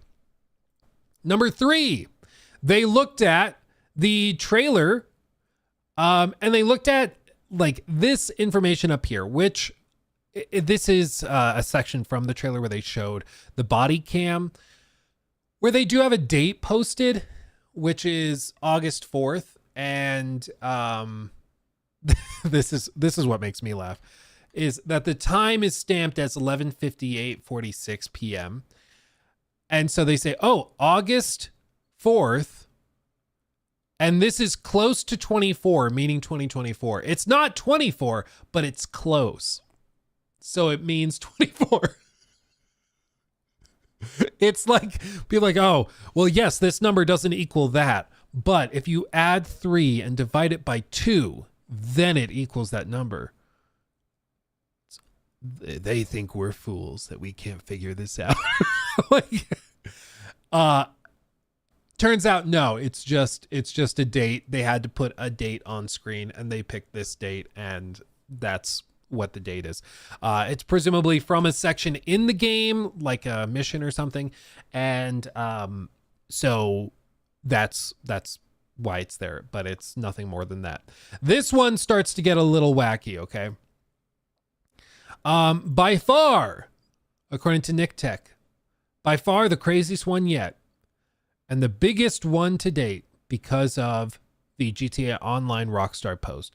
There was a post of a picture of a character for GTA Online leaning against a car, and there's a moon in the background. People looked at the moon, determined that it was a waning gibbous moon, which we were scheduled to have on November 22nd. And they said this is connected to GTA 6 because the character is looking slightly to the right, has a flexed elbow, and their leg is slightly forward. Just like in the concept art for GTA 6, where his elbow is flexed, his head is turning right, and his foot is out a little bit. Therefore, GTA 6 is getting another trailer on November 22nd. Boom. Lock it in. Except November 22nd came and went, and it was just a moon. It was just a moon in the background of a screenshot. I swear to God, if they didn't have the moon, they would have been counting the number of bricks and then adding that up, dividing it by 6 and saying that that was a secretly coded message for when they were going to release a new trailer. Like, there was even a recent story where somebody at Rockstar said that they openly joke in the studio about like trolling developers or trolling rather fans with this stuff. Even if they had like on the license plate, June 22nd, 9 a.m., 2024, youtube.com/Rockstar Games, trailer number 2. Even if they had that printed on the license plate, I don't think they would release the trailer then, because they just want to troll people. Because it is really, really funny how hardcore people get into some of this stuff. It's wild. Like, and it also impressed me because I'm like, some of these people just have so much time on their hands. It really is mind-boggling. Like, look at this post. This isn't part of the same thread, but I saw Nick Tech also posted this one. This guy on the GTA 6 subreddit counted and did the math on the total number of holes in Lucia's cell door net and discovered it was 48 less than previously thought. And of those, 294 of which are covered behind her, accounting for approximately 17.22% of the total holes in the screenshot.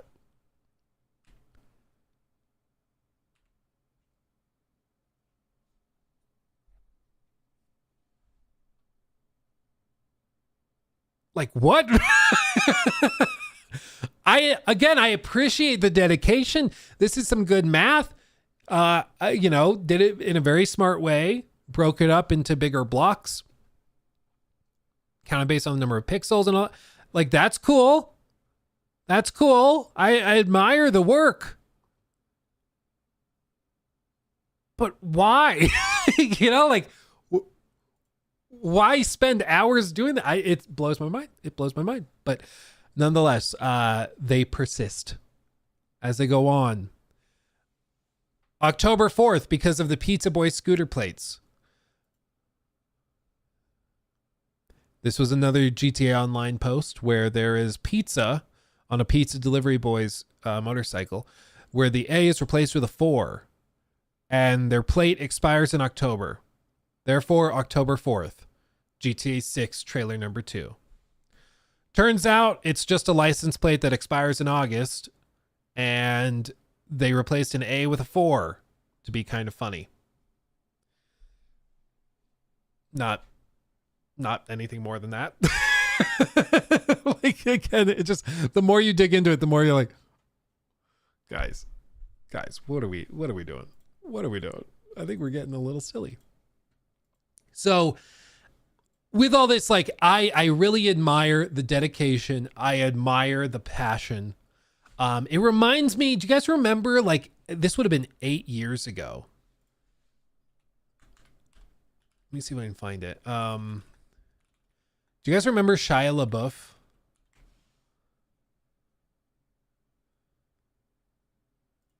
Where he hung like a flag.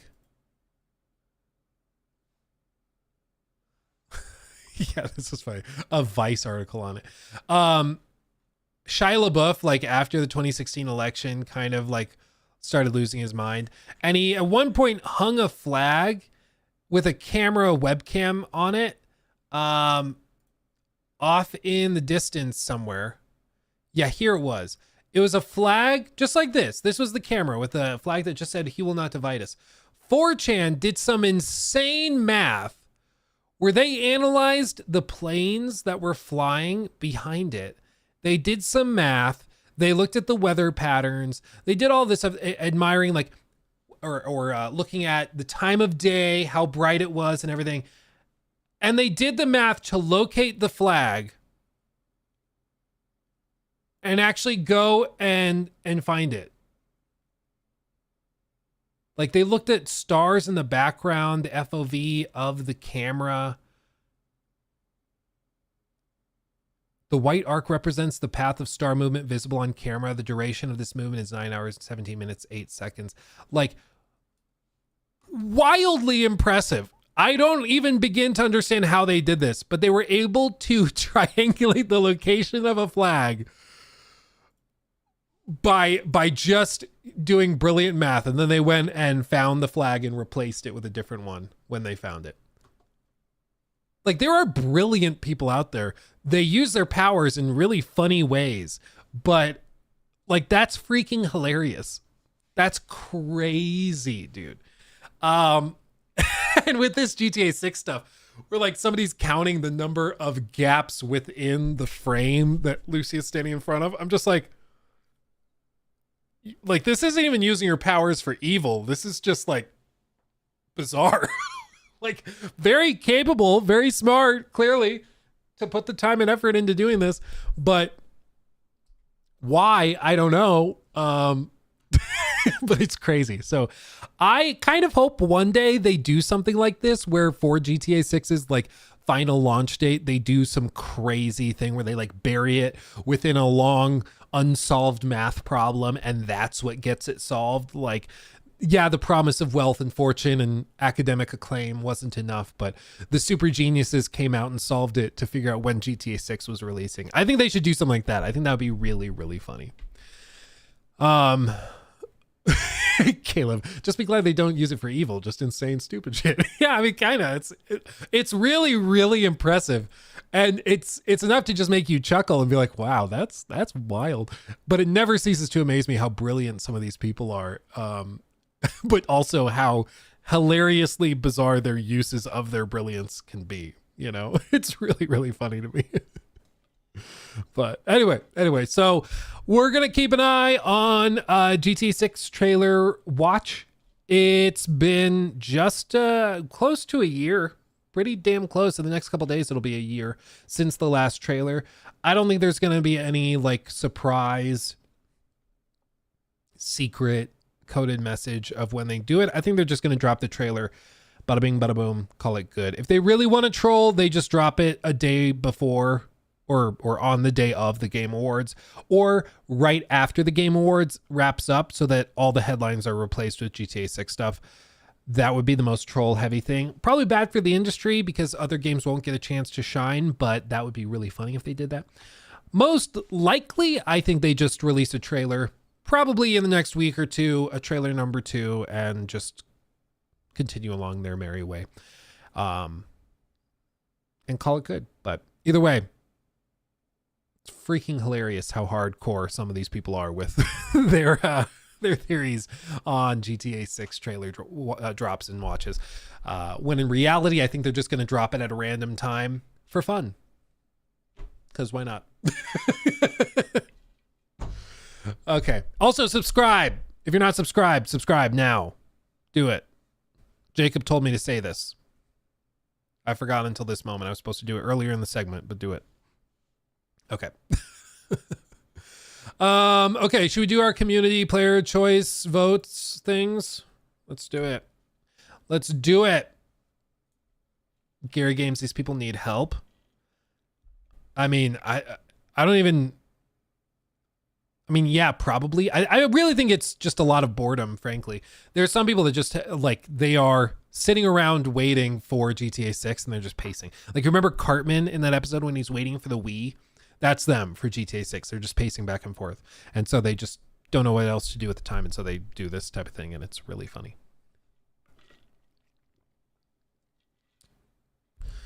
Okay. Let's continue on. Let's do this. New segment. Well, everyone, it just dropped the player choice vote for the Game Awards.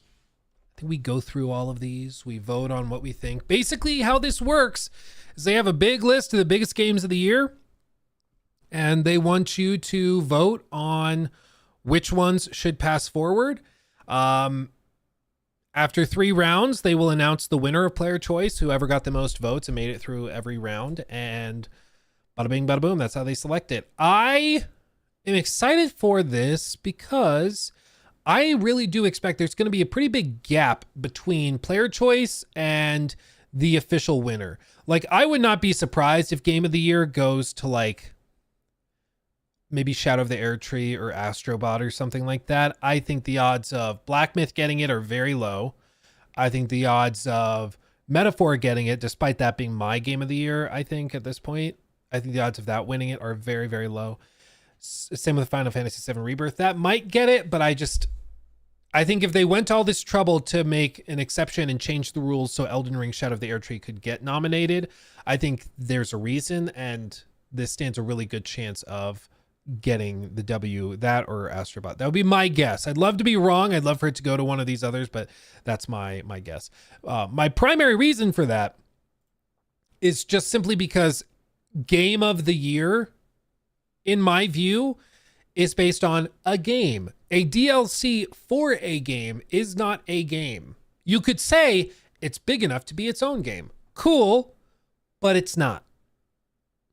It's a DLC for another game. Another game, by the way, that you have to play like 75% probably. Moog is pretty far in. You have to beat him and then go to the DLC. So it's pretty deep for you to actually get to the DLC. And so in my view, it just doesn't make sense for Game of the Year. For other awards, best music, best action, sure, whatever. But it's literally not a game. It is an expansion for a game. So for me, it just doesn't click. But having said that, still an amazing, amazing package. There should be somebody's going to clip that now because I said package. Damn it. It's an amazing, girthy, juicy package. There, a better clip for you. It's great. I love Shadow of the Erdtree. I just don't think it should qualify, in my humble opinion. That being said, of these other ones, I've played a good chunk of these. And to give you the rundown, Astrobot, fantastic. It's more Astrobot, though. I love it. It's really, really good. But it's more Astrobot. You know, it doesn't wow me as much as I thought it would. Like, it's fun. It's a good time, but it's just not... It's not that home run hitter. You know, it doesn't get me really excited the way that Game of the Year typically does. Balatro, fantastic. I'm addicted. It's all I can think about. Please send help. Someone. It's very, very good. But I think, you know, the description of Game of the Year is really telling.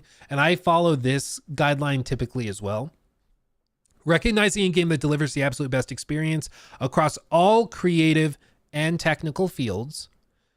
And this is where I think, you know, if we're holding Shadow of the Erdtree to the game part of the definition of Game of the Year, I think we also have to hold Balatro to like this part, which is all creative and technical fields. Balatro is an amazing game, very addictive. It's amazingly pro-consumer, and it could have been very, very toxic very easily. They could have easily done like pay $1 to keep going in this run and try again. They could have very easily done that and made millions and millions and millions and millions more dollars, but they didn't. And I don't know if this is true, but I saw a post where somebody was saying that one of the developers tested the game mechanics with their family members, like their aunts and uncles, brothers, sisters, mom, dad. And they found it to be so addictive that they were worried it could be severely damaging to people if they monetize this because it's so addicting. And it really is. It's very, very good. But I don't think this excels in all of those creative and technical fields the way some of these other games do. It just doesn't have a narrative, so it literally does not excel in that category. It just doesn't have a narrative. So there's that. Gameplay design, yeah, it's very, very well done. It's built on the premise and mechanics of poker. It works very, very well. It's also a very simple game visually speaking, so it doesn't excel in the same way that artistic styling and art direction and technical art direction also works, where like technical artists have to find ways to make things look beautiful in action at 60 frames a second with all this crazy computation going on for AI and for the animations playing out, like something like Black Myth, which has to do all of that very, very well and also have really good gameplay. So to me, Balatro is an amazing game. Best mobile game of the year as far as I'm concerned. Even I'd dare to say maybe best indie game, because I think it technically counts as an indie game. But game of the year, I don't really put it there. Black Myth, like really, really fantastic boss fights. Great presentation. I was disappointed with how it ran, especially on console at launch, but really solid boss fights. My problem is with the connective tissue, what you do between those boss fights. I felt like that was really lacking because you go from the high of the boss fight and then it just starts to scoop on the bottom when you're going between boss fights, which for me is frustrating because it's really jarring to go from that really amazing stuff to the kind of lackluster connective bits. But very, very well done. And as a breakout title, first like single player big game from Game Science. They've typically done like mobile games and MMO style stuff. They've done very, very well here, and it definitely deserves a nomination. So I'd give it one of my votes, I think, for sure. Call of Duty Black Ops 6, really well done. a really good time. I will consider that, but something bugs me about nominating a Call of Duty game. I don't know why. Dragon Age Veilguard, I was really hoping this would be the smash hit, BioWare's back kind of game. It just wasn't. It's not an RPG. It is a friendship simulator and group therapy simulator. And even then, like, it's not particularly good at that because most of the people that you're in the game with, most of your companions are really frustrating. And they range from kind of shallow to downright unlikable, but there's no way to deal with that. Like, you can't kick somebody out of your group or out of the party because you find them annoying or because you don't like them. You just have to keep going through with them. And your character, Rook, is always going to talk to them like they're best friends. It's really frustrating. This is a game that I really think, in terms of gameplay, not that amazingly solid. I think good enough for an RPG, but that's good enough given a good narrative and good writing. And I just don't think they were there. I think, this is a game that was really harmed by the quality of the writing, and that's really, really too bad. Dragon Ball, I know it's Joe Raptor's favorite game. I have not played it, so I'm not too familiar. Dragon's Dogma 2, very polarizing. I know a lot of people found it overly frustrating. A lot of people didn't like how you had to basically run between every area on the map, and I think that is something which is fair. The idea, though, was they wanted you to have dynamic encounters as you went through the game, and I think that is something you either like or you don't. I personally really enjoyed Dragon's Dogma 2. Had plenty of problems. It also didn't run very well at launch, but I really enjoyed what I got out of it, and I think it was one of the best games I played this year. Shadow of the Air Tree, if I'm not nominated for Game of the Year, I'd be okay giving it a player's voice, player's choice, whatever vote. I just think for the definitive crown of Game of the Year, the official title, I don't think it should qualify. But as like package that I enjoyed, I could see giving it a nod. Final Fantasy VII Rebirth. What else is there to say that hasn't already been said? It's really good. It's really solid. It's really, really good. Only potential like hiccups or maybe pacing. I think it's perhaps held back by how it's broken up, because it is part 2 of 3 of a remake of a game from 20, 30 years ago. And that is just going to be like a couple of speed bumps for people to get into it. It's perhaps the best game this year that most casual gamers didn't touch. Most people I know that are like more casual gamers, they play the big AAA stuff, but they're not like playing the more niche stuff. They've heard about it, but they're like, I don't know, I'll probably wait till the third part comes out and play it all in one go, instead of just doing it broken up into 2 releases and wait a few years for the third part, which I can't really blame them. I can't really blame them if they want to wait and do it all at the same time. But if you have played it, it's very, very good. Final Fantasy 14. I've tried it with my buddy Corey. He's really, really into it. I've never gotten into it, but I can certainly understand that a lot of people love Final Fantasy 14. Fortnite, it's still ridiculous how successful this game is. It's massive. It's huge. I haven't tried the new season 6, I think it is, update, but apparently that redoes a ton of stuff like movement. They go back to hit scan weapons. They do just a ton of stuff. So not sure how that is, but of course it's one of the biggest games of the year. Kind of like Call of Duty though. It feels weird to give it one of these nods, but it is very impressive what they've been able to do. Genshin Impact, not particularly familiar, but Hoyoverse, I know they print money with it, so it's very big and very successful. Helldivers 2, I just played this last night actually, with the updates with some buddies, and just as fun as ever. It's actually, I think, better now than it's probably ever been, because they went back, fixed a bunch of stuff, rebalanced stuff, and they've added new things like mechs and all sorts of stuff. It's very, very good. I really do enjoy Helldivers. Is it a game I'll be playing for years and years and put thousands and thousands of hours into it? Probably not, but it's definitely one of those live service games that I'll pop back into every once in a while and eat it up. Kind of like Sea of Thieves. Like, I'm not actively playing Sea of Thieves, but if at any time you guys were like, hey, you want to play Sea of Thieves? I'm like, I'm in. Let's go. You know, it's one of those games for me. I'm not going to no life it, but it always is going to hit the spot. Like a pina colada. I would love to drink it nonstop every day of my life, every moment of my life, but that's not practical. So instead, if you offer me a pina colada, I'll down it like my life depends on it. But and I'll really enjoy it. I'll appreciate it. But did I mean Skull and Bones? Yeah. Oh, not Sea of Thieves. Skull and Bones, of course. Yeah. Where's that on this list? That's a good question.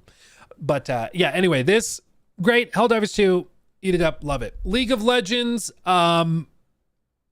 This reminds me of that clip from Elon where somebody asked him, like, Elon, do you play League of Legends? Are you into that? And he said, if I played League of Legends and got into it, it would actually affect our ability to go to Mars. And it would affect the space program, which is probably accurate. I don't know much about it. I've tried to get into League of Legends a few times. To me, it's just too toxic and I've never really been able to get into it. I don't care enough to like get really good at it. So I just have never gotten there. Legend of Zelda Echoes of Wisdom. I didn't play it. Didn't seem particularly compelling to me, but I'm sure lots of people enjoyed it. Like a Dragon.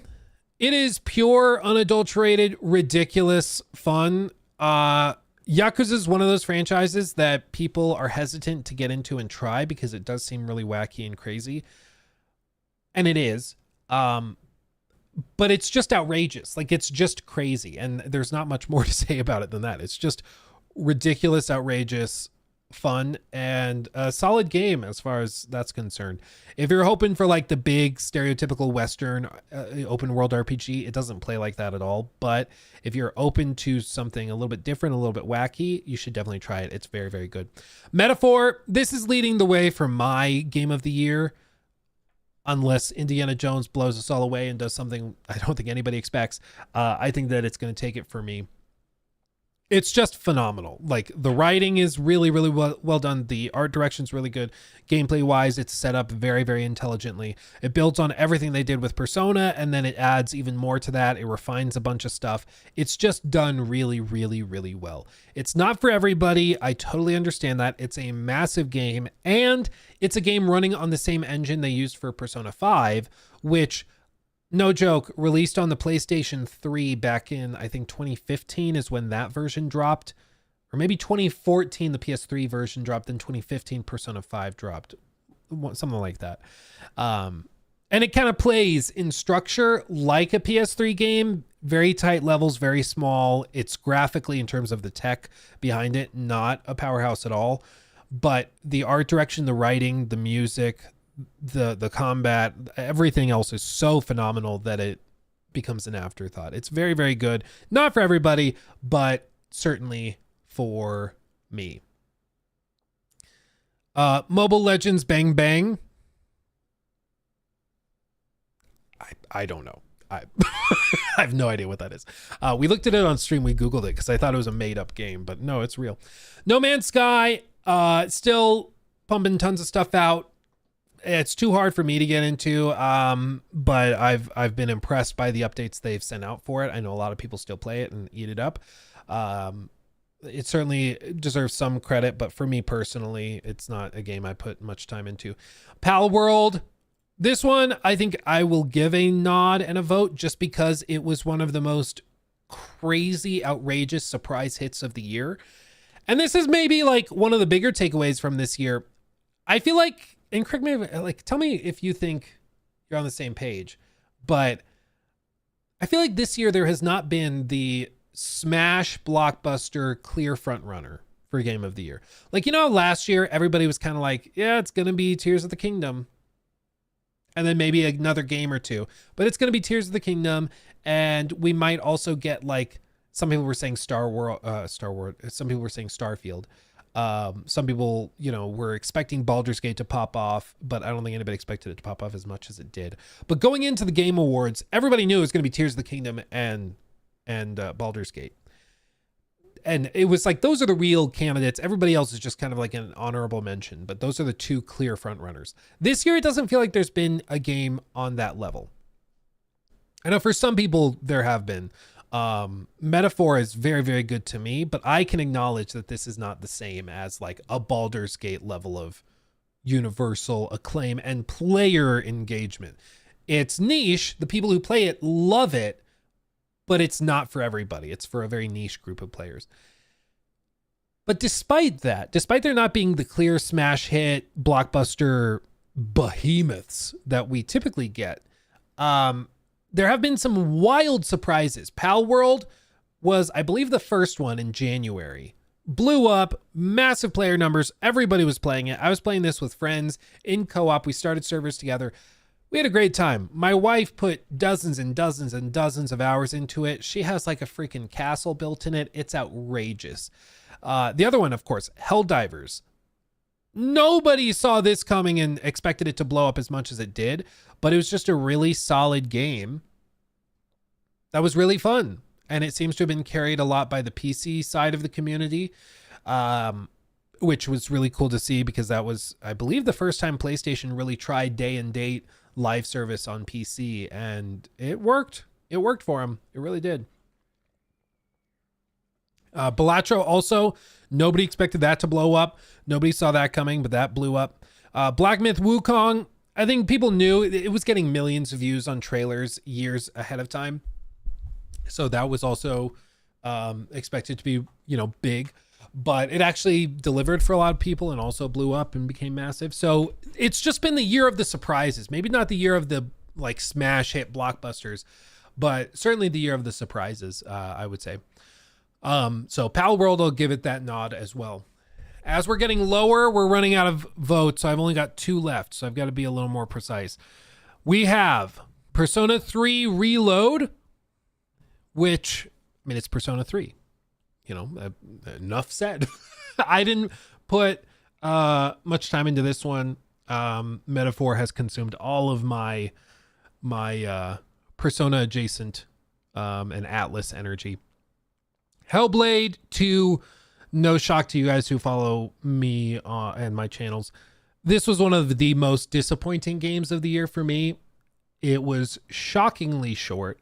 When I ended it, I literally thought I had accidentally triggered a false ending. Like, at the beginning of Far Cry 4, where the bad guy gets up and he walks out and he says, "Wait here just a moment," and he leaves.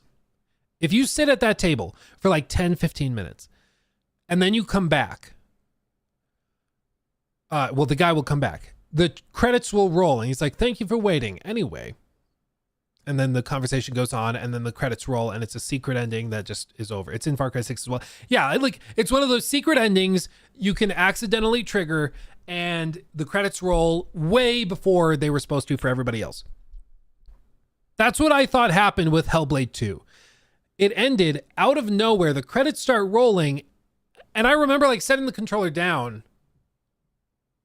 I was like, what? And I stopped the recording on my streaming PC where I record stuff, and I pulled up the recorded footage and I watched it back through, and I was like, did I make a choice that I forgot about? Was there like a dialogue option that skipped the ending or skipped half of the game? I was like, what is happening? Nope. That's just the ending. Ridiculously short, very, very tight in scope. Far fewer puzzles, far fewer combat encounters, just far less everything. In literally almost every single category, in my opinion, it is worse than the first game by a significant margin. The first game had one of the most memorable and impactful endings of any game I've probably ever played. It was phenomenal. The second game's ending was so atrocious, I thought I had accidentally skipped it. It was so bad. So this one, of course, I'm not going to be giving a nomination because I found it horribly disappointing. Horribly disappointing. And I think defending it is laughable. It's pretty clear that it was something they pumped out. They put the trailer out to hype up the Series X. They'd done basically no work on the game. They had the live service game scheduled for 2020, and then they supported it till 2021.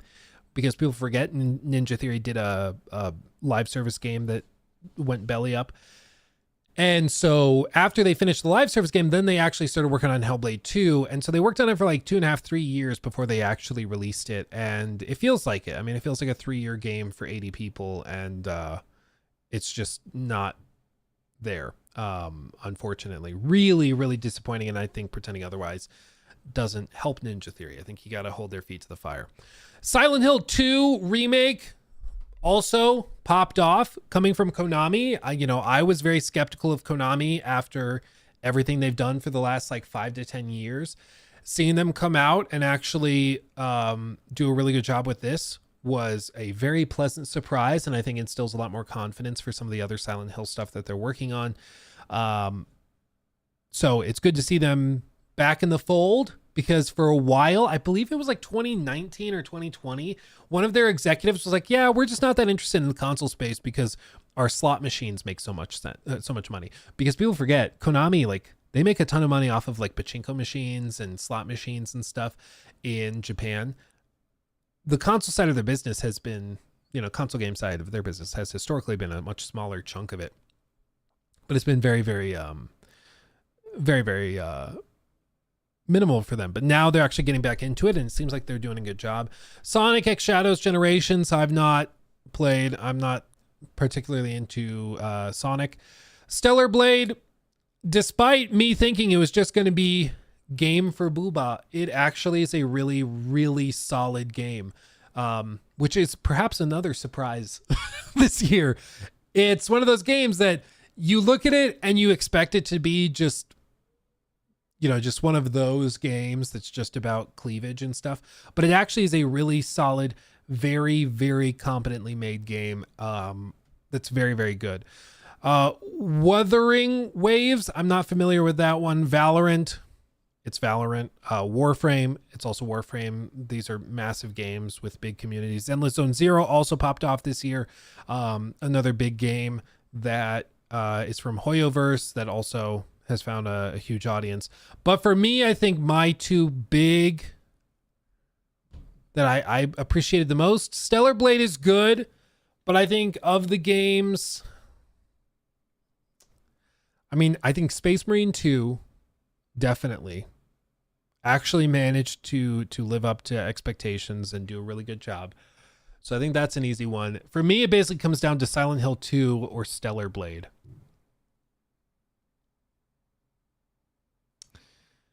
And I think I'm going to give it to Stellar Blade because it is an original title, whereas this is a remake.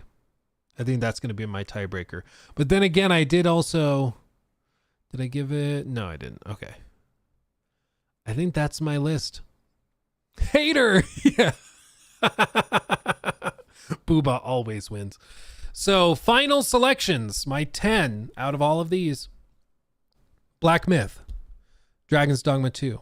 Shadow of the Erdtree, just because it was really good. If this made it to round 2, I might not vote for it again, but it was definitely up there in terms of girthy packages, as I described it earlier, that I enjoyed the most this year. Wouldn't nominate it for Game of the Year, but for Player's Voice, Player's Choice, whatever, I think that's fair. Final Fantasy VII Rebirth. It's fantastic. Helldivers 2. Really solid even today. Like a Dragon. It's wacky, outrageous fun. Metaphor, probably the best one that I have played this year. Very good. Palworld, surprise hit. And the fact that it makes Nintendo so angry also makes me love it all the more.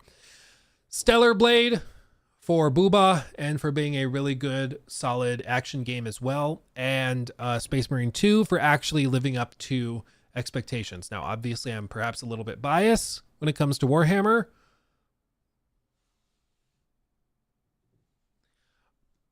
So take that with whatever grain of salt you need to, but I think that it will do it. That's my votes, and I will submit.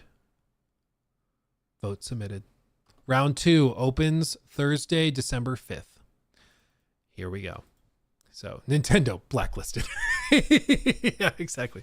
So make sure you guys go through and vote. Maybe if you vote on this, take like a little screenshot or send it to me over on X. Just tag me in the post. I would be really interested in seeing that. They do have a button for sharing your votes, so I guess you could do that and let me know. But yeah, let me know what you guys picked. I'm interested. Voila. Boo.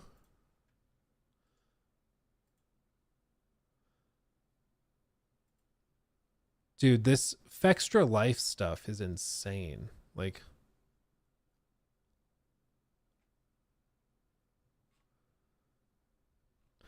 I knew people didn't like Fextralife. I did not realize how much people did not like Fextralife. Like, oh, it's a lot, man. Wow. Basically, before we get into like the actual segment on it, it seems like Fextralife posted a review early when previously people thought that there weren't going to be any reviews.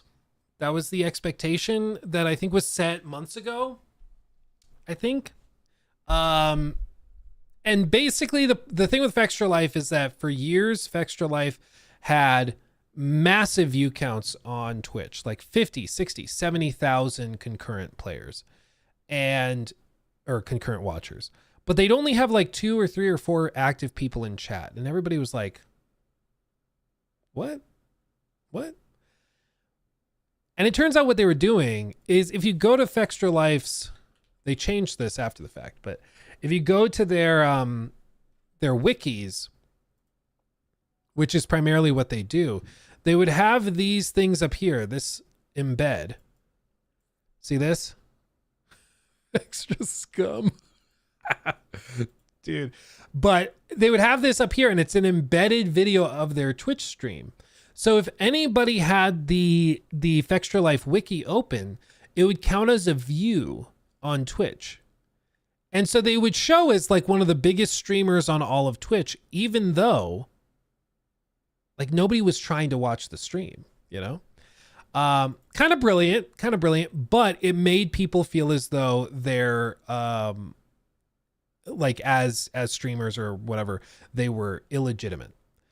And whether that is like fair or whatever, I think is beside the initial point, which is that their wiki historically has been not the best. It has fairly inaccurate information a lot of the time. That's my understanding. I don't really dig into their wiki actively, so I don't personally know. But I think that's some of the context for why people were so frustrated by this. But basically, they posted a review early when people didn't think there were going to be reviews and mentioned that they had wrapped up the campaign, which the developers had previously suggested that there weren't going to be any review codes going out. And so either way, they were like, but other people haven't posted reviews. So either they're breaking NDA or something's wrong. So people jumped on it. Turns out after the fact, the devs came out and said, unfortunately, there was a miscommunication with Fextralife that resulted in a video being posted earlier. This was a mistake on our end and is in no way on Fextralife. This was after this. You know, we've seen some speculation that some people might already have access to the early access version of Path of Exile 2. To clarify, some traditional games media have been access to review a version of the game. Part of the stimulation that media were given is that this is for review purposes only. They may share their opinions of the game, but are not allowed to produce guide-style content from this version that would spoil the discovery of the game or post unedited playthroughs. They are not playing on the same servers as the early access version, so none of their progress will be kept. In addition, all of the content they produce is embargoed until the release of early access on December 6th, so no content is supposed to be posted until then. Unfortunately, there was a miscommunication, blah, blah, blah. On release day, we want players to be able to make a more informed choice about if they would like to buy a key. We believe that allowing traditional games media access should be able to accomplish this without spoiling the game. This is the vibe I think a lot of people have had, where this was an opportunity to jump on them, and I think that that's why this blew up so quickly, even though it seems like it was a mistake from the devs or from their publishing team. For me, what's weird is that they're described as traditional media, like this person Quinn says. Like, I don't consider them to be traditional media, but maybe that's unfair of me. But that's why this kind of blew up everywhere. But I don't know. I don't think they posted a full walkthrough. I think what they did is they said on their landing page that they have a full walkthrough, but maybe that's changed. Either way, they sent them a code and they said this is not for producing guides and stuff, but they sent it to a website that just makes guides. What were you thinking? Like, what? Like, I don't understand how it can be a fault on the side of the devs. Everyone got the same NDA, I'd assume. No, there's different ones depending on the country you're in. There's different ones depending on your contact. So for example, like I've signed plenty of NDAs in my time. But if you have the studio, that's like right here, studio, okay. They hire usually a big marketing company that's going to handle all promotion. And then maybe we say that this is the pub. This is a publisher. And then the publisher will contract out to different marketing agencies that will distribute codes and will handle individual things in different countries, because this publisher may not have a presence in Australia or in Asia, but the game's going to be big over there. So they have to hire separate agencies to appeal to, you know, Chinese or Japanese review sites here. And then these guys are for Spanish speaking websites. And then these are for the US. And then this is for Europe. So they have different agencies for each one that the publisher is orchestrating and working with. And this is why it can be easier perhaps for some, like we all know there's some streamers or YouTubers that maybe live in another country or speak another language, and they somehow get review codes for everything, despite being much smaller than channels in other territories or languages that have bigger audiences. But it's because they have a one-on-one relationship with like this agency that is able to hook them up consistently, because this is the one agency that services that area. So they get all the deals from all the publishers and they want to make their creators happy. So they send them everything. Whereas these guys are maybe serving a huge pool of, you know, tons of players, whereas these might be servicing smaller pools of viewers or, you know, influencers or whatever.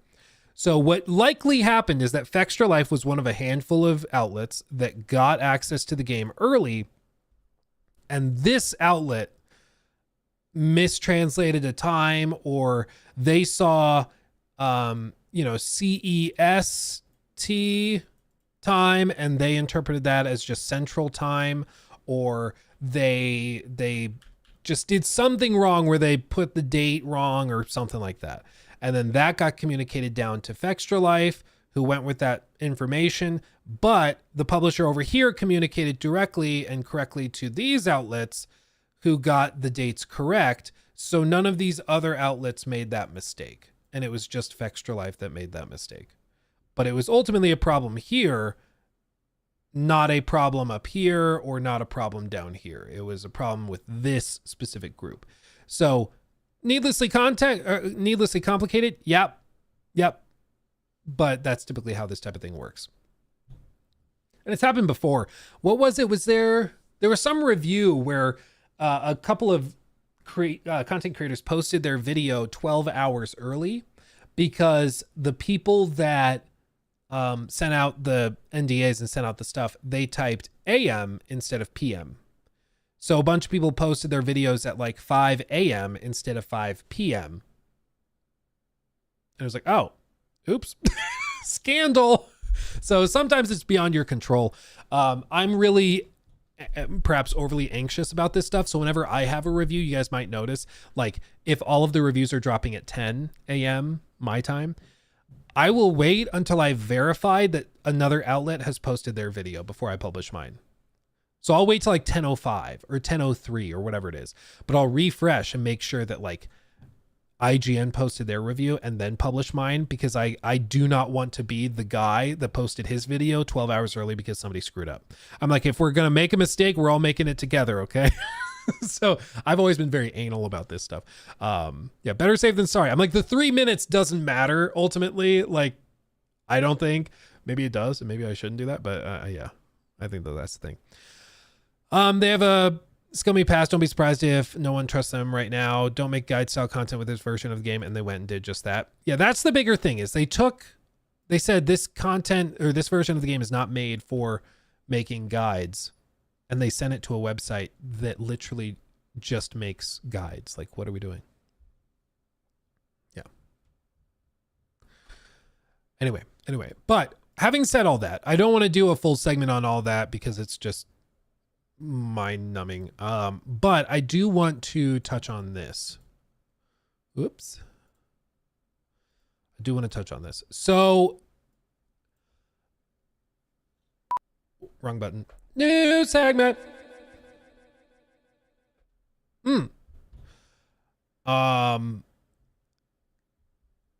Where's my tab? Okay. So we are close to a few last releases in the games industry before the end of the year.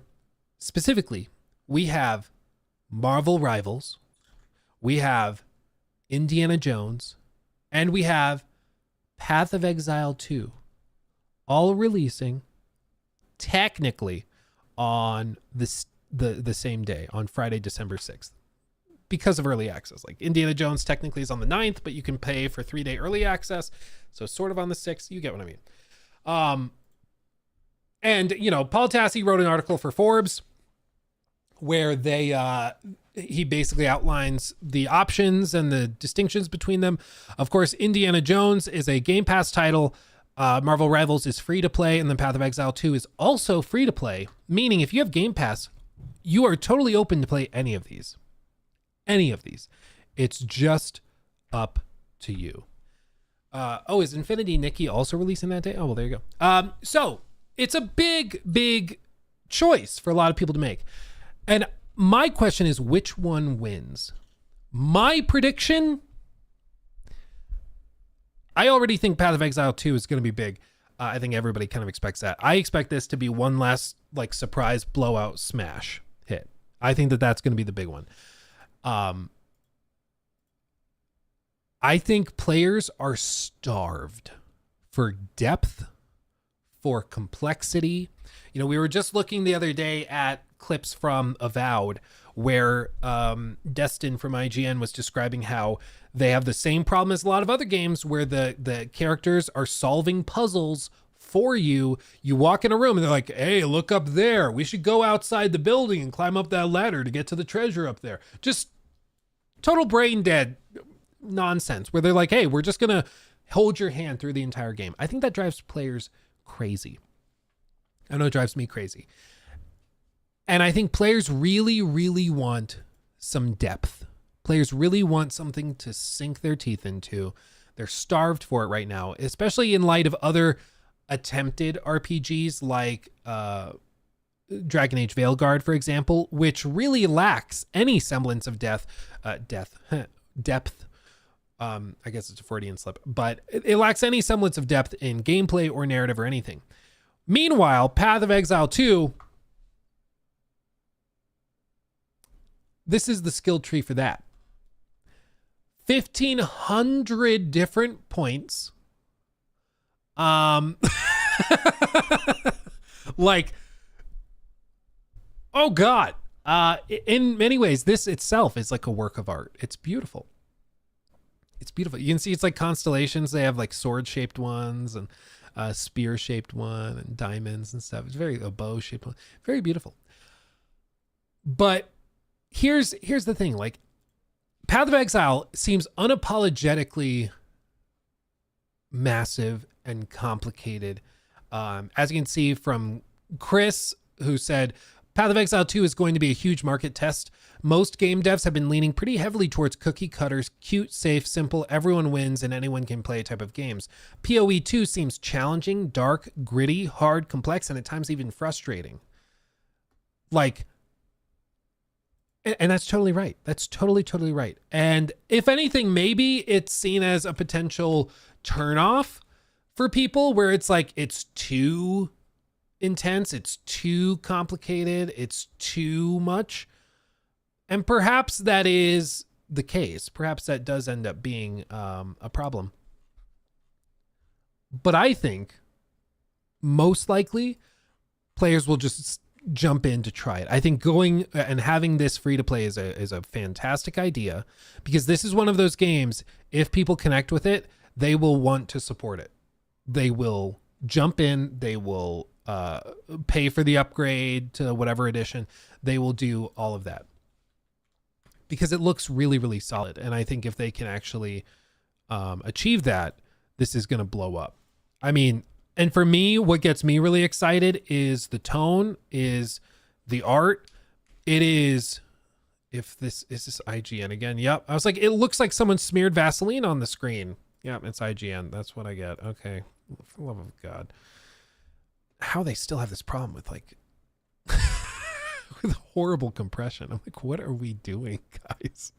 Come on. It's 2024 in the year of our Lord. Todd Howard, how are we still dealing with this compression issue? Okay, this is GameSpot. At least it has a higher bit rate. But it's beautiful. It's extremely complex. And it seems like an ARPG for actual ARPG fans. And while Diablo 4 has gotten better, I think this one is what people really were hoping to get out of Diablo 4 from the outset. I really hope that they don't have any big hiccups. You know, with these types of games, I'm always worried about big balance issues, or I'm worried about performance issues at launch with server overloads. What was it with WoW? It was error 37, I think. Error 37. Whatever that was. I'm always anxious about that type of thing. I hope that it's not going to do that. Bitrate, how dare you? Nice looking Diablo-like. Yeah, that's a meme that started because I believe it was that one of the Diablo guys said, I wonder if we can normalize the term Diablo-like. So any of these games, instead of just being ARPGs, are defined as like ARP or as Diablo-like, because they want like to capitalize on it, which is kind of funny. But I another Strand type game. Okay, now actually, how dare you? It just looks really epic and crazy. And it's one of those games that when I first heard about and saw, I was like, I don't know, man. It just looks too much. It looks like too much, because this is going to be one of those games that you're going to know life and become addicted to, and it's going to be all you think about as you work on your builds for years and years, and it's going to be awesome, but it's going to suck your life out. And initially I was like, I don't want to, but honestly, the more I've seen of it, I think I'm ready. I think I'm ready at this point to know life it. I find it thoroughly intriguing, and the idea that they are not holding your hand, the idea that they're going to just let you figure it out, I find that so appealing. I can't even tell you, because so many of these games have forgotten how to trust players. And I think that really is what it comes down to. Developers, at least in the West, really seem to lack trust in their players. They think players are like stupid or need hand holding or whatever. And maybe it's game design by spreadsheet too much. Maybe it's too much reliance on focus groups, and it's just too clinical and too academic. And maybe you just need to make a solid game that you would want to play. Like, I can't believe we have to say that, but I think it's a reflection of this sort of corporatization of so many different industries. It's even happened in like our politics, where like politicians don't want to say anything unless it's been focus group tested by 15 different groups. And unless they like, okay, well, the mean response is at this percentage level. And, you know, when we calculate the delta between this and that, it's like, where you just say what you think. Maybe people want something genuine like that. With this, it's a similar vibe where I'm like, just make a game that you developers would really love playing and have confidence in it. And, you know, ask for feedback from your community members, sure, but make a solid game and don't hold my hand. Don't try to dumb it down, because it's you know, we've said a lot, the myth of the modern audience. I do think that there is something to be said for that, where there's this perception seemingly among game devs where they think that modern audiences need their hand held a lot. They want things simplified. They want everything to be feel good. They want everything to be like campy, kitschy Marvel writing where everybody's super sarcastic and kind of annoying. even though I don't know anybody who eats that up and loves it. Everybody rolls their eyes. Everybody. I don't know who they're talking about. And I don't think they do either, because those games keep flopping. They keep having disastrous launches because nobody likes it. But I think ultimately it's because the people that are making those games are not really hardcore gamers themselves. I don't know what game or who they're trying to make the games for. And I don't think they know either. They're just making what they think you should like instead of what they think you will like. And that's a difference. And man, look at that. Oh, I'm a Necromancer player with Diablo. And so seeing this also gets me giggly and what's the word? Hard. That's it. Dude, it looks so good. So I'm excited. I'm excited to check it out. Being free is certainly going to make it something that everybody can just try and jump into. I think it's going to pop off. With the type of game that this is, the ARPG community is, they do not let you get away with much of anything. So I think that this is going to be very well balanced within a handful of months. They're going to really dial it in. I'm sure there's going to be a lot of stuff that's broken when it's launched, but considering the type of game it is, I don't think that'll be that big of a deal.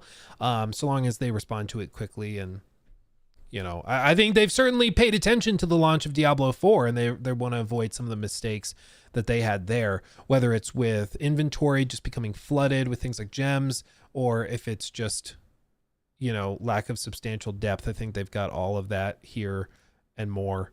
The only potential hiccup could be that it's too intimidating, it's too deep, and it causes some resistance or friction with players. But you know, I'd rather have more friction and figure it out than none at all and just glide through the entire game without any challenge at all. And I think this game, if this pops off, I think it's another confirmation, just like Elden Ring, just like Shadow of the Erdtree and everything. I think it's another confirmation that players are sick and tired of having their handheld with everything. Like, those games blow up and end up being fantastically successful, and they don't hold your hand at all.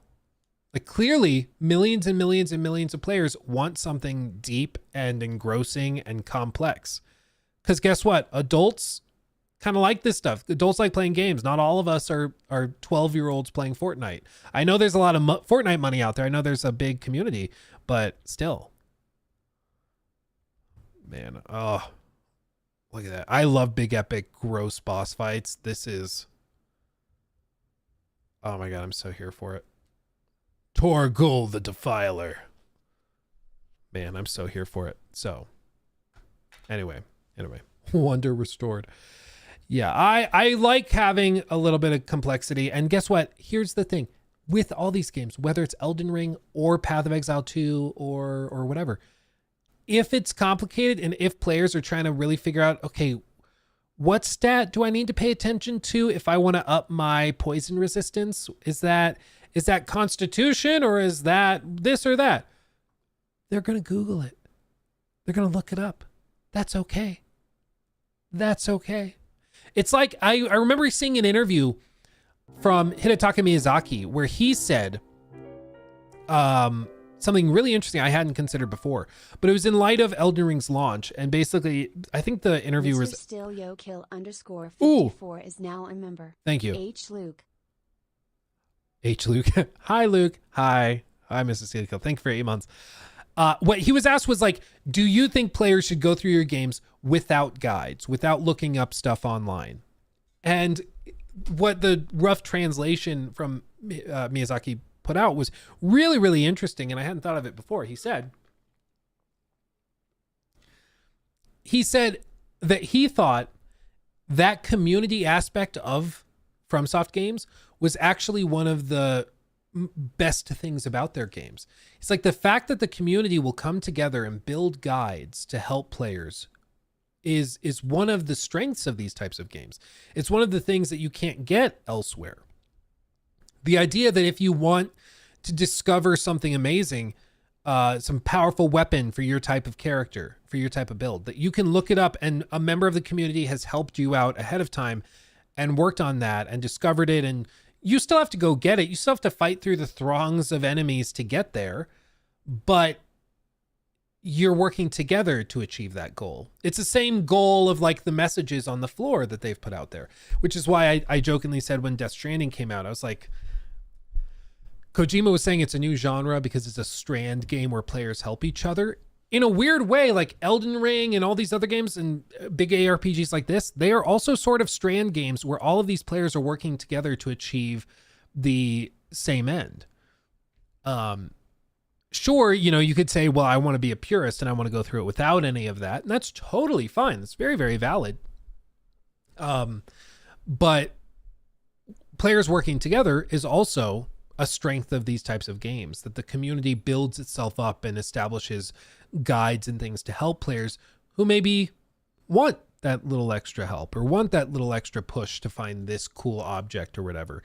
And I think that is really, really good. It's good for the longevity of the game too, because after you do a raw run through where you just play the game without any of that outside information and you just are discovering everything yourself, and then you go back through again looking at guides to see what you missed, and then you're like, oh my god, there's this other type of weapon, I didn't even know this was a thing. That's amazing. I'm so here for it.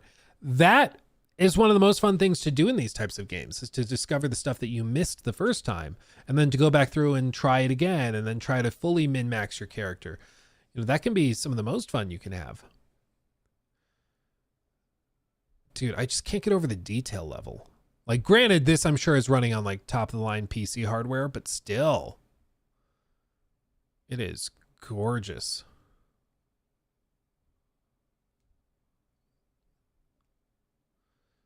I don't know why anybody would play anything but Necromancer, honestly.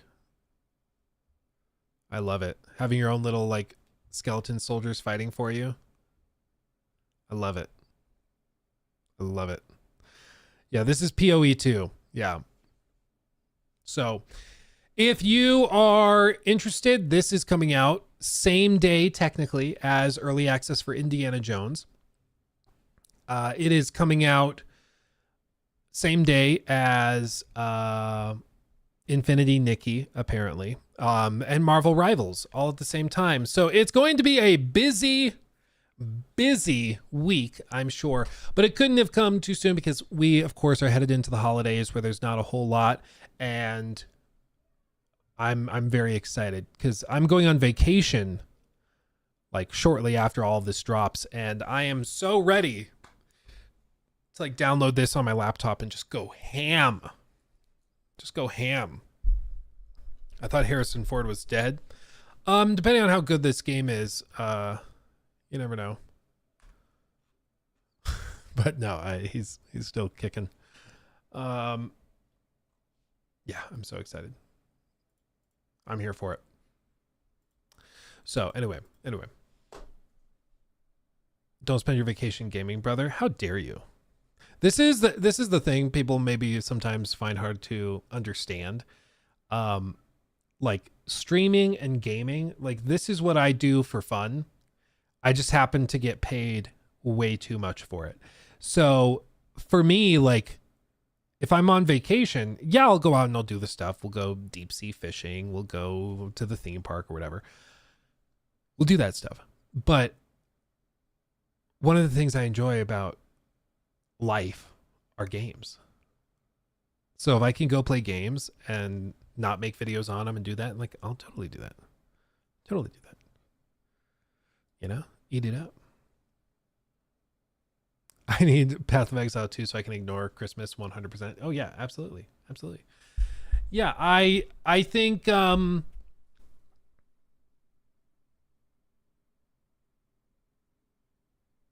it's the same reason why I like streaming even when I'm like taking mini vacations and stuff. It's not because like I'm trying to keep a sub streak up or whatever. Like it's just because I honestly enjoy this. Like this is what I do, and I really enjoy it. So like I don't know if we'll stream like over that little getaway because it's over like the weekend, but I'll be gone for like 2 weeks in early January, And I expect we'll be doing some, if the connectivity is okay, we'll be doing some streams from the beach somewhere.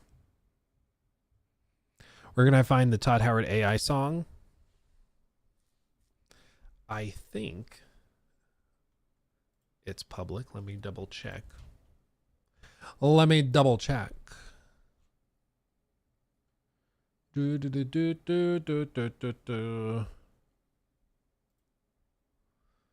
Share, copy link. Is this it? I believe this is. Oh yeah. But all I got were glitches and load screens everywhere. Still somehow I'm considering when the next game's not, 'cause hope's a stubborn thing. And I'll give it one more try. Oh, Todd, you sold me Stardust, but gave me empty sky. It's unironically a bop. It's very good. Oh, Jacob also, we vibing. Oh, the Suicide Squad song is ready. Oh man, I'm here for it. Okay, Jake. I'm so ready.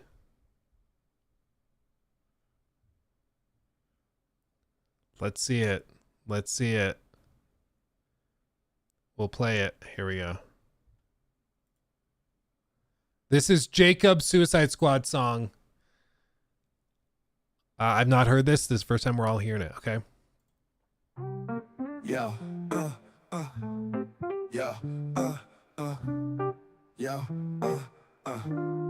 yo, far be it for me to beat off a dead horse. I mean beat, but you know what I mean, 'cause you've seen what I've seen. The peak of obscene, stinking like no Listerine. About to have a reaction, I'ma need an antihistamine. I'm talking about Suicide Squad, though I wish I was not. That shit made my jaw drop. Rather play hopscotch, rather cut my cock off, rather lather myself in all the cake batter I can gather and turn myself into a human cake.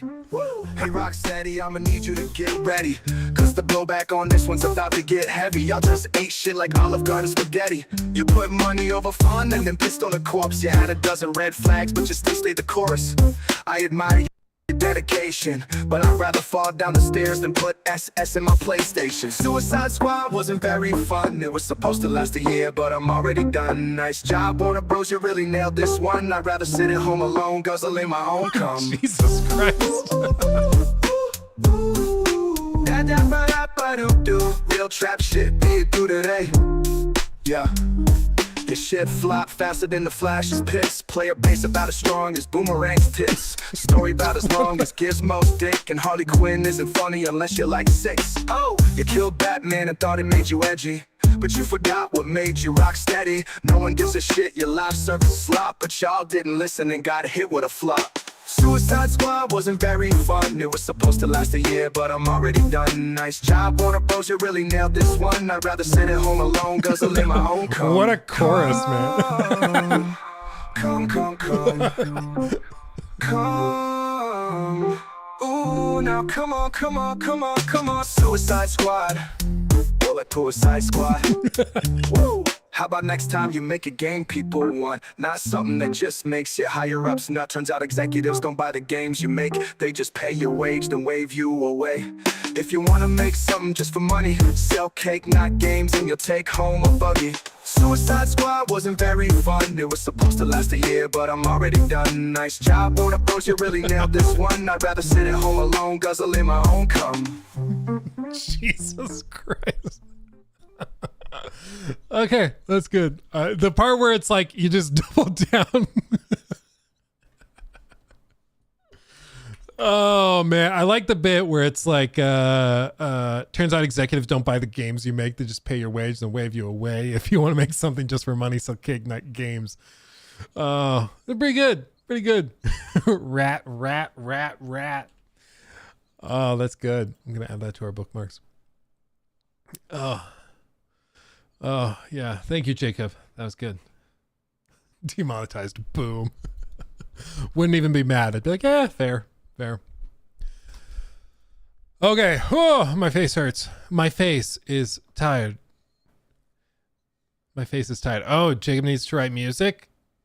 Jacob, do you have a link to your album? Jacob has actually done a lot of music stuff before. Yeah. Yeah. Post that in chat. Jacob's done, like, he's got albums he's put out. You should go check it out. Not AI ones, like ones that he's actually done. Okay, we have one last thing.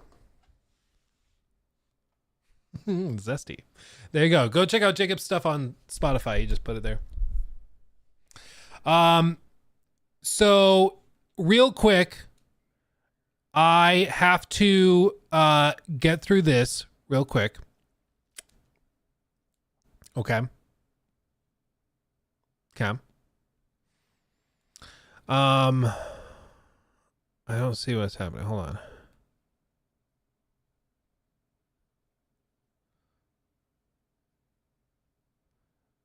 on. Bad dreams. I'm not sure what you're talking about. Like the chat filter on Twitch is flagging stuff. I'm not sure what you're referring to. I'm not even sure what message you're talking about got flagged. Yeah, I don't see. The Twitch like auto mod stuff has gone like overdrive since the advertiser problems they were having a little while ago. So if Twitch is holding comments of yours, it's probably Twitch auto mod just going off. So don't take it personal. It's just Twitch auto mod being Twitch auto mod.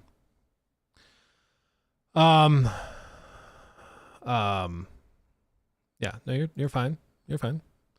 Twitch auto mod, just like anything that could potentially even slightly be considered to be anything, like they just hold it. They were holding, what was it, like a few weeks ago, where they were holding comments that mentioned like people were typing something ridiculous. It was like it was like horn or something. Somebody mentioned horn, like on a goat horn, and they flagged it because like that could mean penis.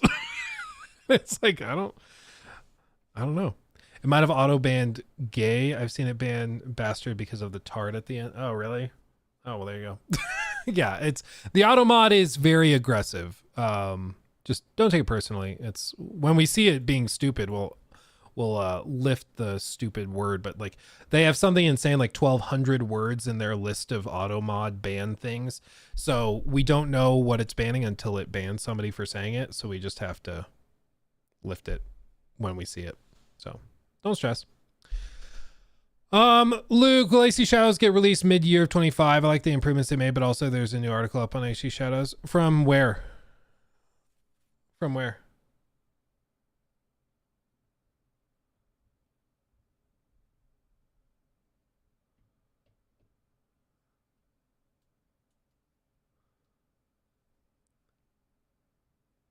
It's on Google. Well, I mean, which outlet? Let's do this real quick. New segment. Okay. It's happened. We now officially have the launch trailer for Indiana Jones and the Great Circle. Real quick, everybody, I need you to put in chats your prediction for the Metacritic score on this, okay? This is Metacritic score as of, let's say, end of day on the 5th, which is when they release. Okay, the reviews, I mean. Which is Thursday. So end of day Thursday, where does the Metacritic score out of 100 land for this? I fully expect this is one of those games that some people are going to give it like the 10, 15. Others are going to give it, did I say 10, 15? What is wrong with my brain? I think some people are going to give it a 10, hopefully not a 15. But I think it's going to be one of those like Deathloop style games where some people think it's the best thing ever, and others are like, it is extremely mediocre. I'm a hard 7. Good for you. I mean, that's I wish I were a hard 7. That's fantastic. More like a soft 6. Jesus Christ. So anyway, I lost my train of thought. Sorry. I think with all this, I think, you guys are in the ballparks of like 70 to like 85, a lot of like high 60s as well. I think, what's another game I would compare this to recently? Well, here's the thing. I do know that they've been selective with review codes again. So I expect the Metacritic score to drop over like a week or two after it comes out. Like, I'm not doing a review on this. We asked them. We have the contacts. We talked to them. They chose not to send a review code, which is fine. But if you're waiting for me to do a review, I will not. My expectation is IGN 7 out of 10. I think AI is going to be a big problem. I would guess it's probably going to land on launch day at like 74 is where I'm feeling, probably 74. And I think over the next few days and weeks, it's going to land probably down at like 71, 72, might even dip into the sixes, but that would be surprising. Only if there's technical issues do I think it drops that low. I just think this is going to be one of those games that has a ton of technical issues, or not technical issues, AI issues, sort of technical. But I think it's going to have a ton of problems with enemy AI, with detection of Indy when he's stealthing through sequences. And I think a lot of people are expecting this to be like Uncharted, but with Indy. And I don't think it will play that way. It seems from all the interviews and stuff they've done that it's much more of a slow and steady stealth game than it is a like big blockbuster cinematic thing, which some people will love. Some people will give it a 10 out of 10. But the game's director, the creative director, they've openly said, we call this an adventure action game, not an action adventure, because it's not action first. It's mainly about exploring levels primarily through stealth. And you have a revolver, but you are discouraged from using it as much as you can. And that seems to be the push. And so I think that's going to be the style of game that this is. It's going to be a lot of creeping. It's going to be a lot of working your way under crates and areas. I think that's going to be a big thing. And I think that the enemy AI is going to be really jarring unless they've made big improvements, which I hope they have. But the previews, IGN didn't mention it, but like PC Gamer, that Spanish website also mentioned it. A bunch of other websites also mentioned it. It's been a consistent thing from outlets that have been more critical of the game that they mention really bad AI. And I don't see that magically changing. And I think if anything, AI is one of those things that you might miss in a preview where you're playing for an hour and you're trying to look at everything else and you're not paying that much attention to the AI. But when you're playing a 10-15 hour game, the AI really becomes extremely obvious. So I think that'll be a big thing. Sounds like that Riddick game. Yeah, I mean, that's the comparison a lot of people have drawn. And there are some veterans who worked on that are working on this, which, you know, in terms of format, it can work. Absolutely. Nobody's saying it doesn't. But when, for one, you're talking about an Indiana Jones game, people, I think, have a certain expectation for set pieces and cinematic flair, which they might have here still. But I think the other piece is, if you're going to go stealth in 2024, you have to have solid AI. And that's been a critique that has already been made even before this launch. People have been bringing up, who have previewed it, that's a shortcoming. So we're going to see. But if I had to put money on it, I'd say like 74 is where I'm expecting it to land. Luke doesn't seem to like stealth games. I like good stealth games. Like Hitman, I'm in for like tons of dynamic options, replay value, smart AI. I'm down for that. I'm not down for bad AI. It's why, like, for Star Wars Outlaws, I said, there's a game here somewhere. But with how bad the AI is, if you play it on like default difficulty, it's a 6 out of 10. Like, it's not great. It's bad at times, like downright bad. So we'll see. But this is the launch trailer. Having said all of that, you guys have a wide range of expectations. I think some people, 75, 84, 87 from Yuzu. Fubars thinks 88. Okay, that's a pretty good, that would be a pretty good score. I mean, that would put it among the top rated games of the year. Ikirbo 65, Shrowery 78, 74, 6.5. I mean, it seems like a lot of people are expecting C+, maybe B-. That seems to be kind of where everybody's landing. So let's see. This is the launch trailer. Oh, hold on. It's playing another AI song. There we go. Okay, we're good. Every good story is true in one way or another. And I know one you haven't heard of. Also, just full transparency, you guys know me. I'm a giga nerd when it comes to Egypt. I literally have a pyramid in my background. AC Origins, near and dear to my heart because of ancient Egypt, because of the ability to climb in the pyramids and stuff. Love it dearly. Even when I was playing Microsoft Flight Simulator with my son yesterday, we were just flying over the pyramids and stuff because it's awesome. So whenever there's Egypt involved, I will warn you, I'm biased. I eat that stuff up. I love it. And I swear to God, if we're able to go inside the pyramids or anything like that in this game, it's going to be a problem for me remaining unbiased at that point, because I will love that. I don't think you're going to be able to do that, but I do want to just say that because I love ancient Egypt. I eat it up. Dr. Jones. So what I'd like to do is put the guns down. Go ahead. I'll knock your teeth out.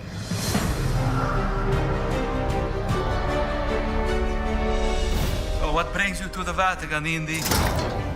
I'm looking for someone.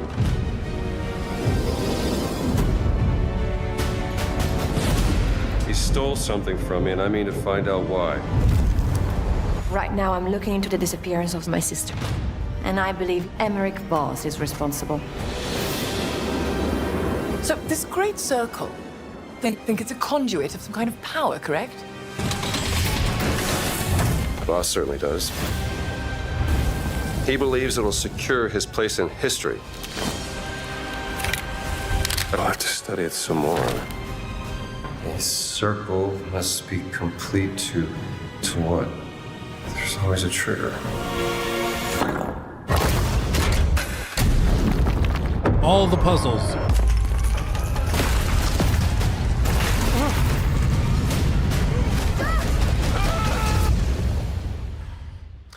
Good luck, Indy. Legends say these relics hold a force that could change the course of history.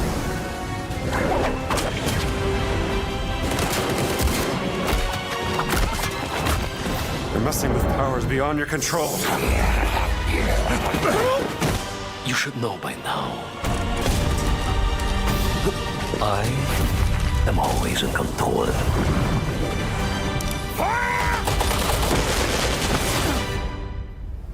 You're good at this, Dr. Jones. I know enough to get me into trouble.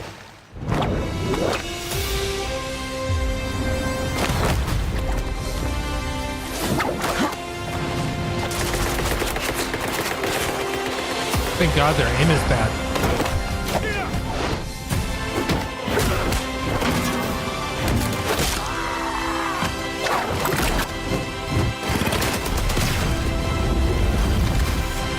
Hey, the ball! Don't you want to know what this is all about? You're damn right I do.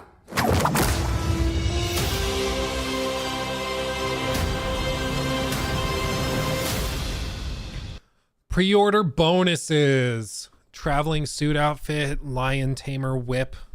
Wow. Bada bing, bada boom. Yeah. First person platforming, that always gets me anxious. But I'm sure it's fine. I'm sure it's fine. Where was it? It was the spinning plates. Yeah, this right here. You should know. Look at that. Oh yeah. Oh yeah. I really hope this is just one of those games that looks clunky in footage, but when you're actually playing it, it feels way better. I hope that's what it is.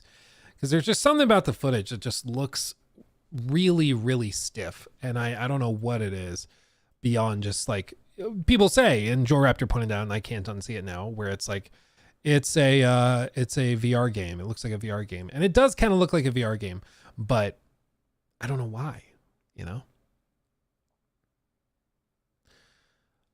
People are already complaining about no marketing coming from Microsoft and stuff. I think there's something there where Microsoft has just realized that they can put a splash screen on the Xbox launcher. They can put it on Battle.net. They can put it on Call of Duty's launcher. Like, they can put these things everywhere, and they just don't need to stress about day one sales and stuff. I just don't think they need to worry about it. And so they're just not putting that much money into it, which is smart. Like, there's a lot of these games that were made for like $150 million or $200 million. And then they spend another $200 million on marketing. And then they're like, well, we made 160 million. Now we don't break even. Sucks, man. But it's like, yeah, I think maybe we don't need to spend that much money promoting. If the game's really good, it will probably perform well, you know? That's the thing. But I think a lot of people just don't do that. Or a lot of studios don't do that. So anyway, we'll try it. The reviews drop on Thursday. We will check them out. I will have my manager email them again and see if we can get like a last minute code and just ask one more time. Like, Luke would just really like to cover the game and talk about it, because I'd love to review it if we get the chance.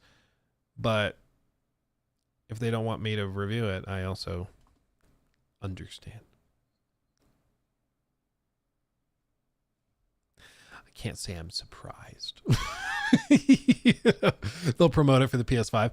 Unironically, yeah, they probably do like a whole marketing campaign for that, because there's a lot more PS5s out there. I could see that. Whereas I think right now they're primarily releasing this for the PC audience, and I think the PC audience is pretty tied into these releases. It's going to be all over Steam's homepage. It's going to be all over the Xbox launcher. Like, people will find out about it. People have heard of it. People know that this game is coming. And certainly all over social media, the reviews are going to pop off. People are going to be talking about that. It's going to be good.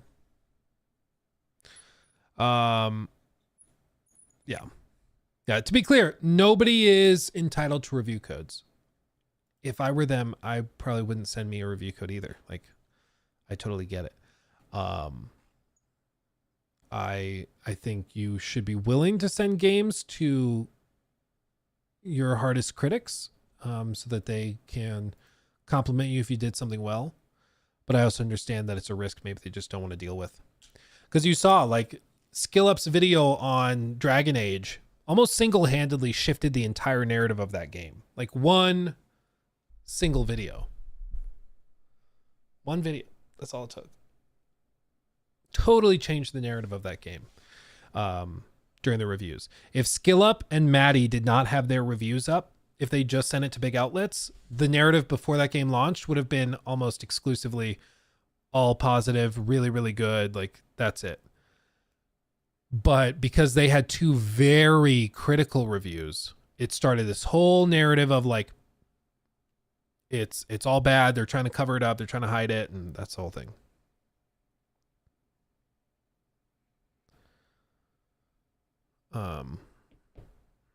Yeah. Well, it's because SkillUp is usually very objective / goes easy sometimes. I think once you reach a certain level, once you pass 1 million, these marketing departments, like, you're deemed to be like one of the must send groups. So once you have 1 million subs, you're on everybody's list, unless you like really screw up, but you're on everybody's list once you pass 1 million, even if you're on TikTok. And as we all know, like, 1 million followers on TikTok is like 50,000 on YouTube. You know, it really is not particularly impressive. Marketing departments are starting to see that now. It's easy to get a lot of followers on TikTok if you promise giveaways. And if you're like, hey, I'll give you a PS5 if you follow right now, a bunch of 12-year-olds will follow you. It'll be fine. But that doesn't mean anything. Like, it doesn't translate to viewers or anything. Whereas 1 million viewers or 1 million subs on YouTube, like SkillUp, that's a lot. That's a big deal. as we saw with Dragon Age. Like, he puts out one video and it dominates the conversation. Skill Up is one of the few voices of, or one of the voices of reason. He's objective and transparent as one can be. People respect his opinion, but he always tells the viewers to form their own. Yeah, no, and I appreciate that he will say what he thinks, but he will show clips and footage to justify it. It's not just a quick and easy, like, assertion. Like, he will show you footage that defends his opinion. He's like, I think it's like this. The writing is bad. Look at these clips. If you disagree with me, cool. But look at that. Yeah. He hates a lot of stuff lately. I mean, to be fair, there's been a lot of stuff to not like recently. So that's the problem, is when people are like, you guys are being too negative towards these games. I'm like, I'm sorry if I didn't like the games. If I didn't like the games, I'm going to tell you I didn't like the games. I'm not going to be like, I've not liked enough games recently, so I need to change that. I will now like this. Like, it just doesn't work that way. If you don't like it, you don't like it. You know. I think every preview I've seen of Avowed has been positive. Yeah, I've seen general positivity. I've seen some frustration with certain pieces of it. So, like, you know, the companions or things like that. But I think in general, they've been very positive. For sure. But, okay. Okay. Angry Joe is 3 million, but he doesn't get review codes. Angry Joe is like an old staple. And I don't know what he would have done to upset people, but I think part of it is like the brand. It's like, why would we send review codes to people to someone who is self-admittedly angry? We can't have angry people reviewing our games. We can't do that. Oh, yeah. I think that's most of it. Plus, I mean, the other piece of it too is Angry Joe tends to do very long, big videos that are very, very elaborate. And so perhaps for his type of content, it wouldn't really work in the 3-4 days you have the game to pump out a review, one of those angry reviews. He just needs more time. Yeah.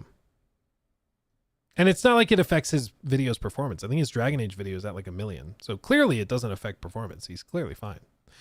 Doesn't need to review it day one. Even my review that I did with Nikki on Dragon Age, that did like 500,000. And that launched like 2 weeks after the game launched. So if people are interested in your opinion, they will still watch it. You know, that's the key. But okay. So everybody, this has been wonderful. This is great. I'm going to go and I'm going to work on something. Will your Witcher 3 re-review come out this year? Yeah, I think so. We are just, like I said, finalizing the last of our capture. We have another like 100 hours or something of various footage. I'm trying to finalize exactly which route I want to take with it. I think I know which way I want to go with it. But yeah, it's not going to be like the Starfield video.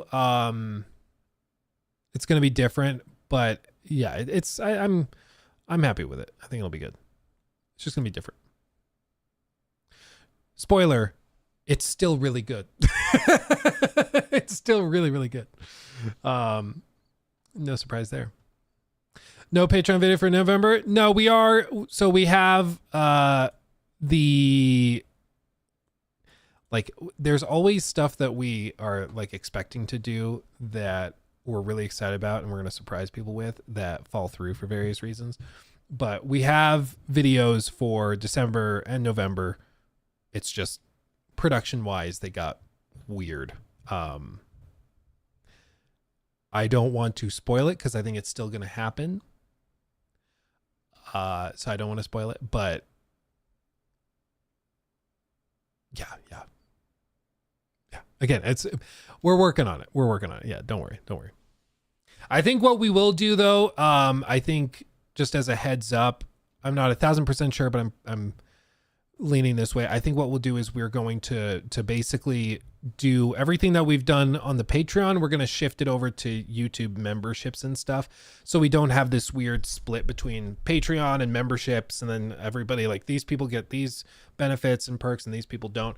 I think we're just going to do it all through memberships. Keep it simple, keep it easy, so people don't get splintered off in all these different ways. I think that's the way to do it. I think that's how we're going to do it. But okay. Anyway, much love, everybody. You guys are fantastic. Let me finish making sure we've caught up on all of these super chats and stuff. Let's see. Blake, how come you never really covered SB much? Do you mean Skull and Bones? Is that what you mean?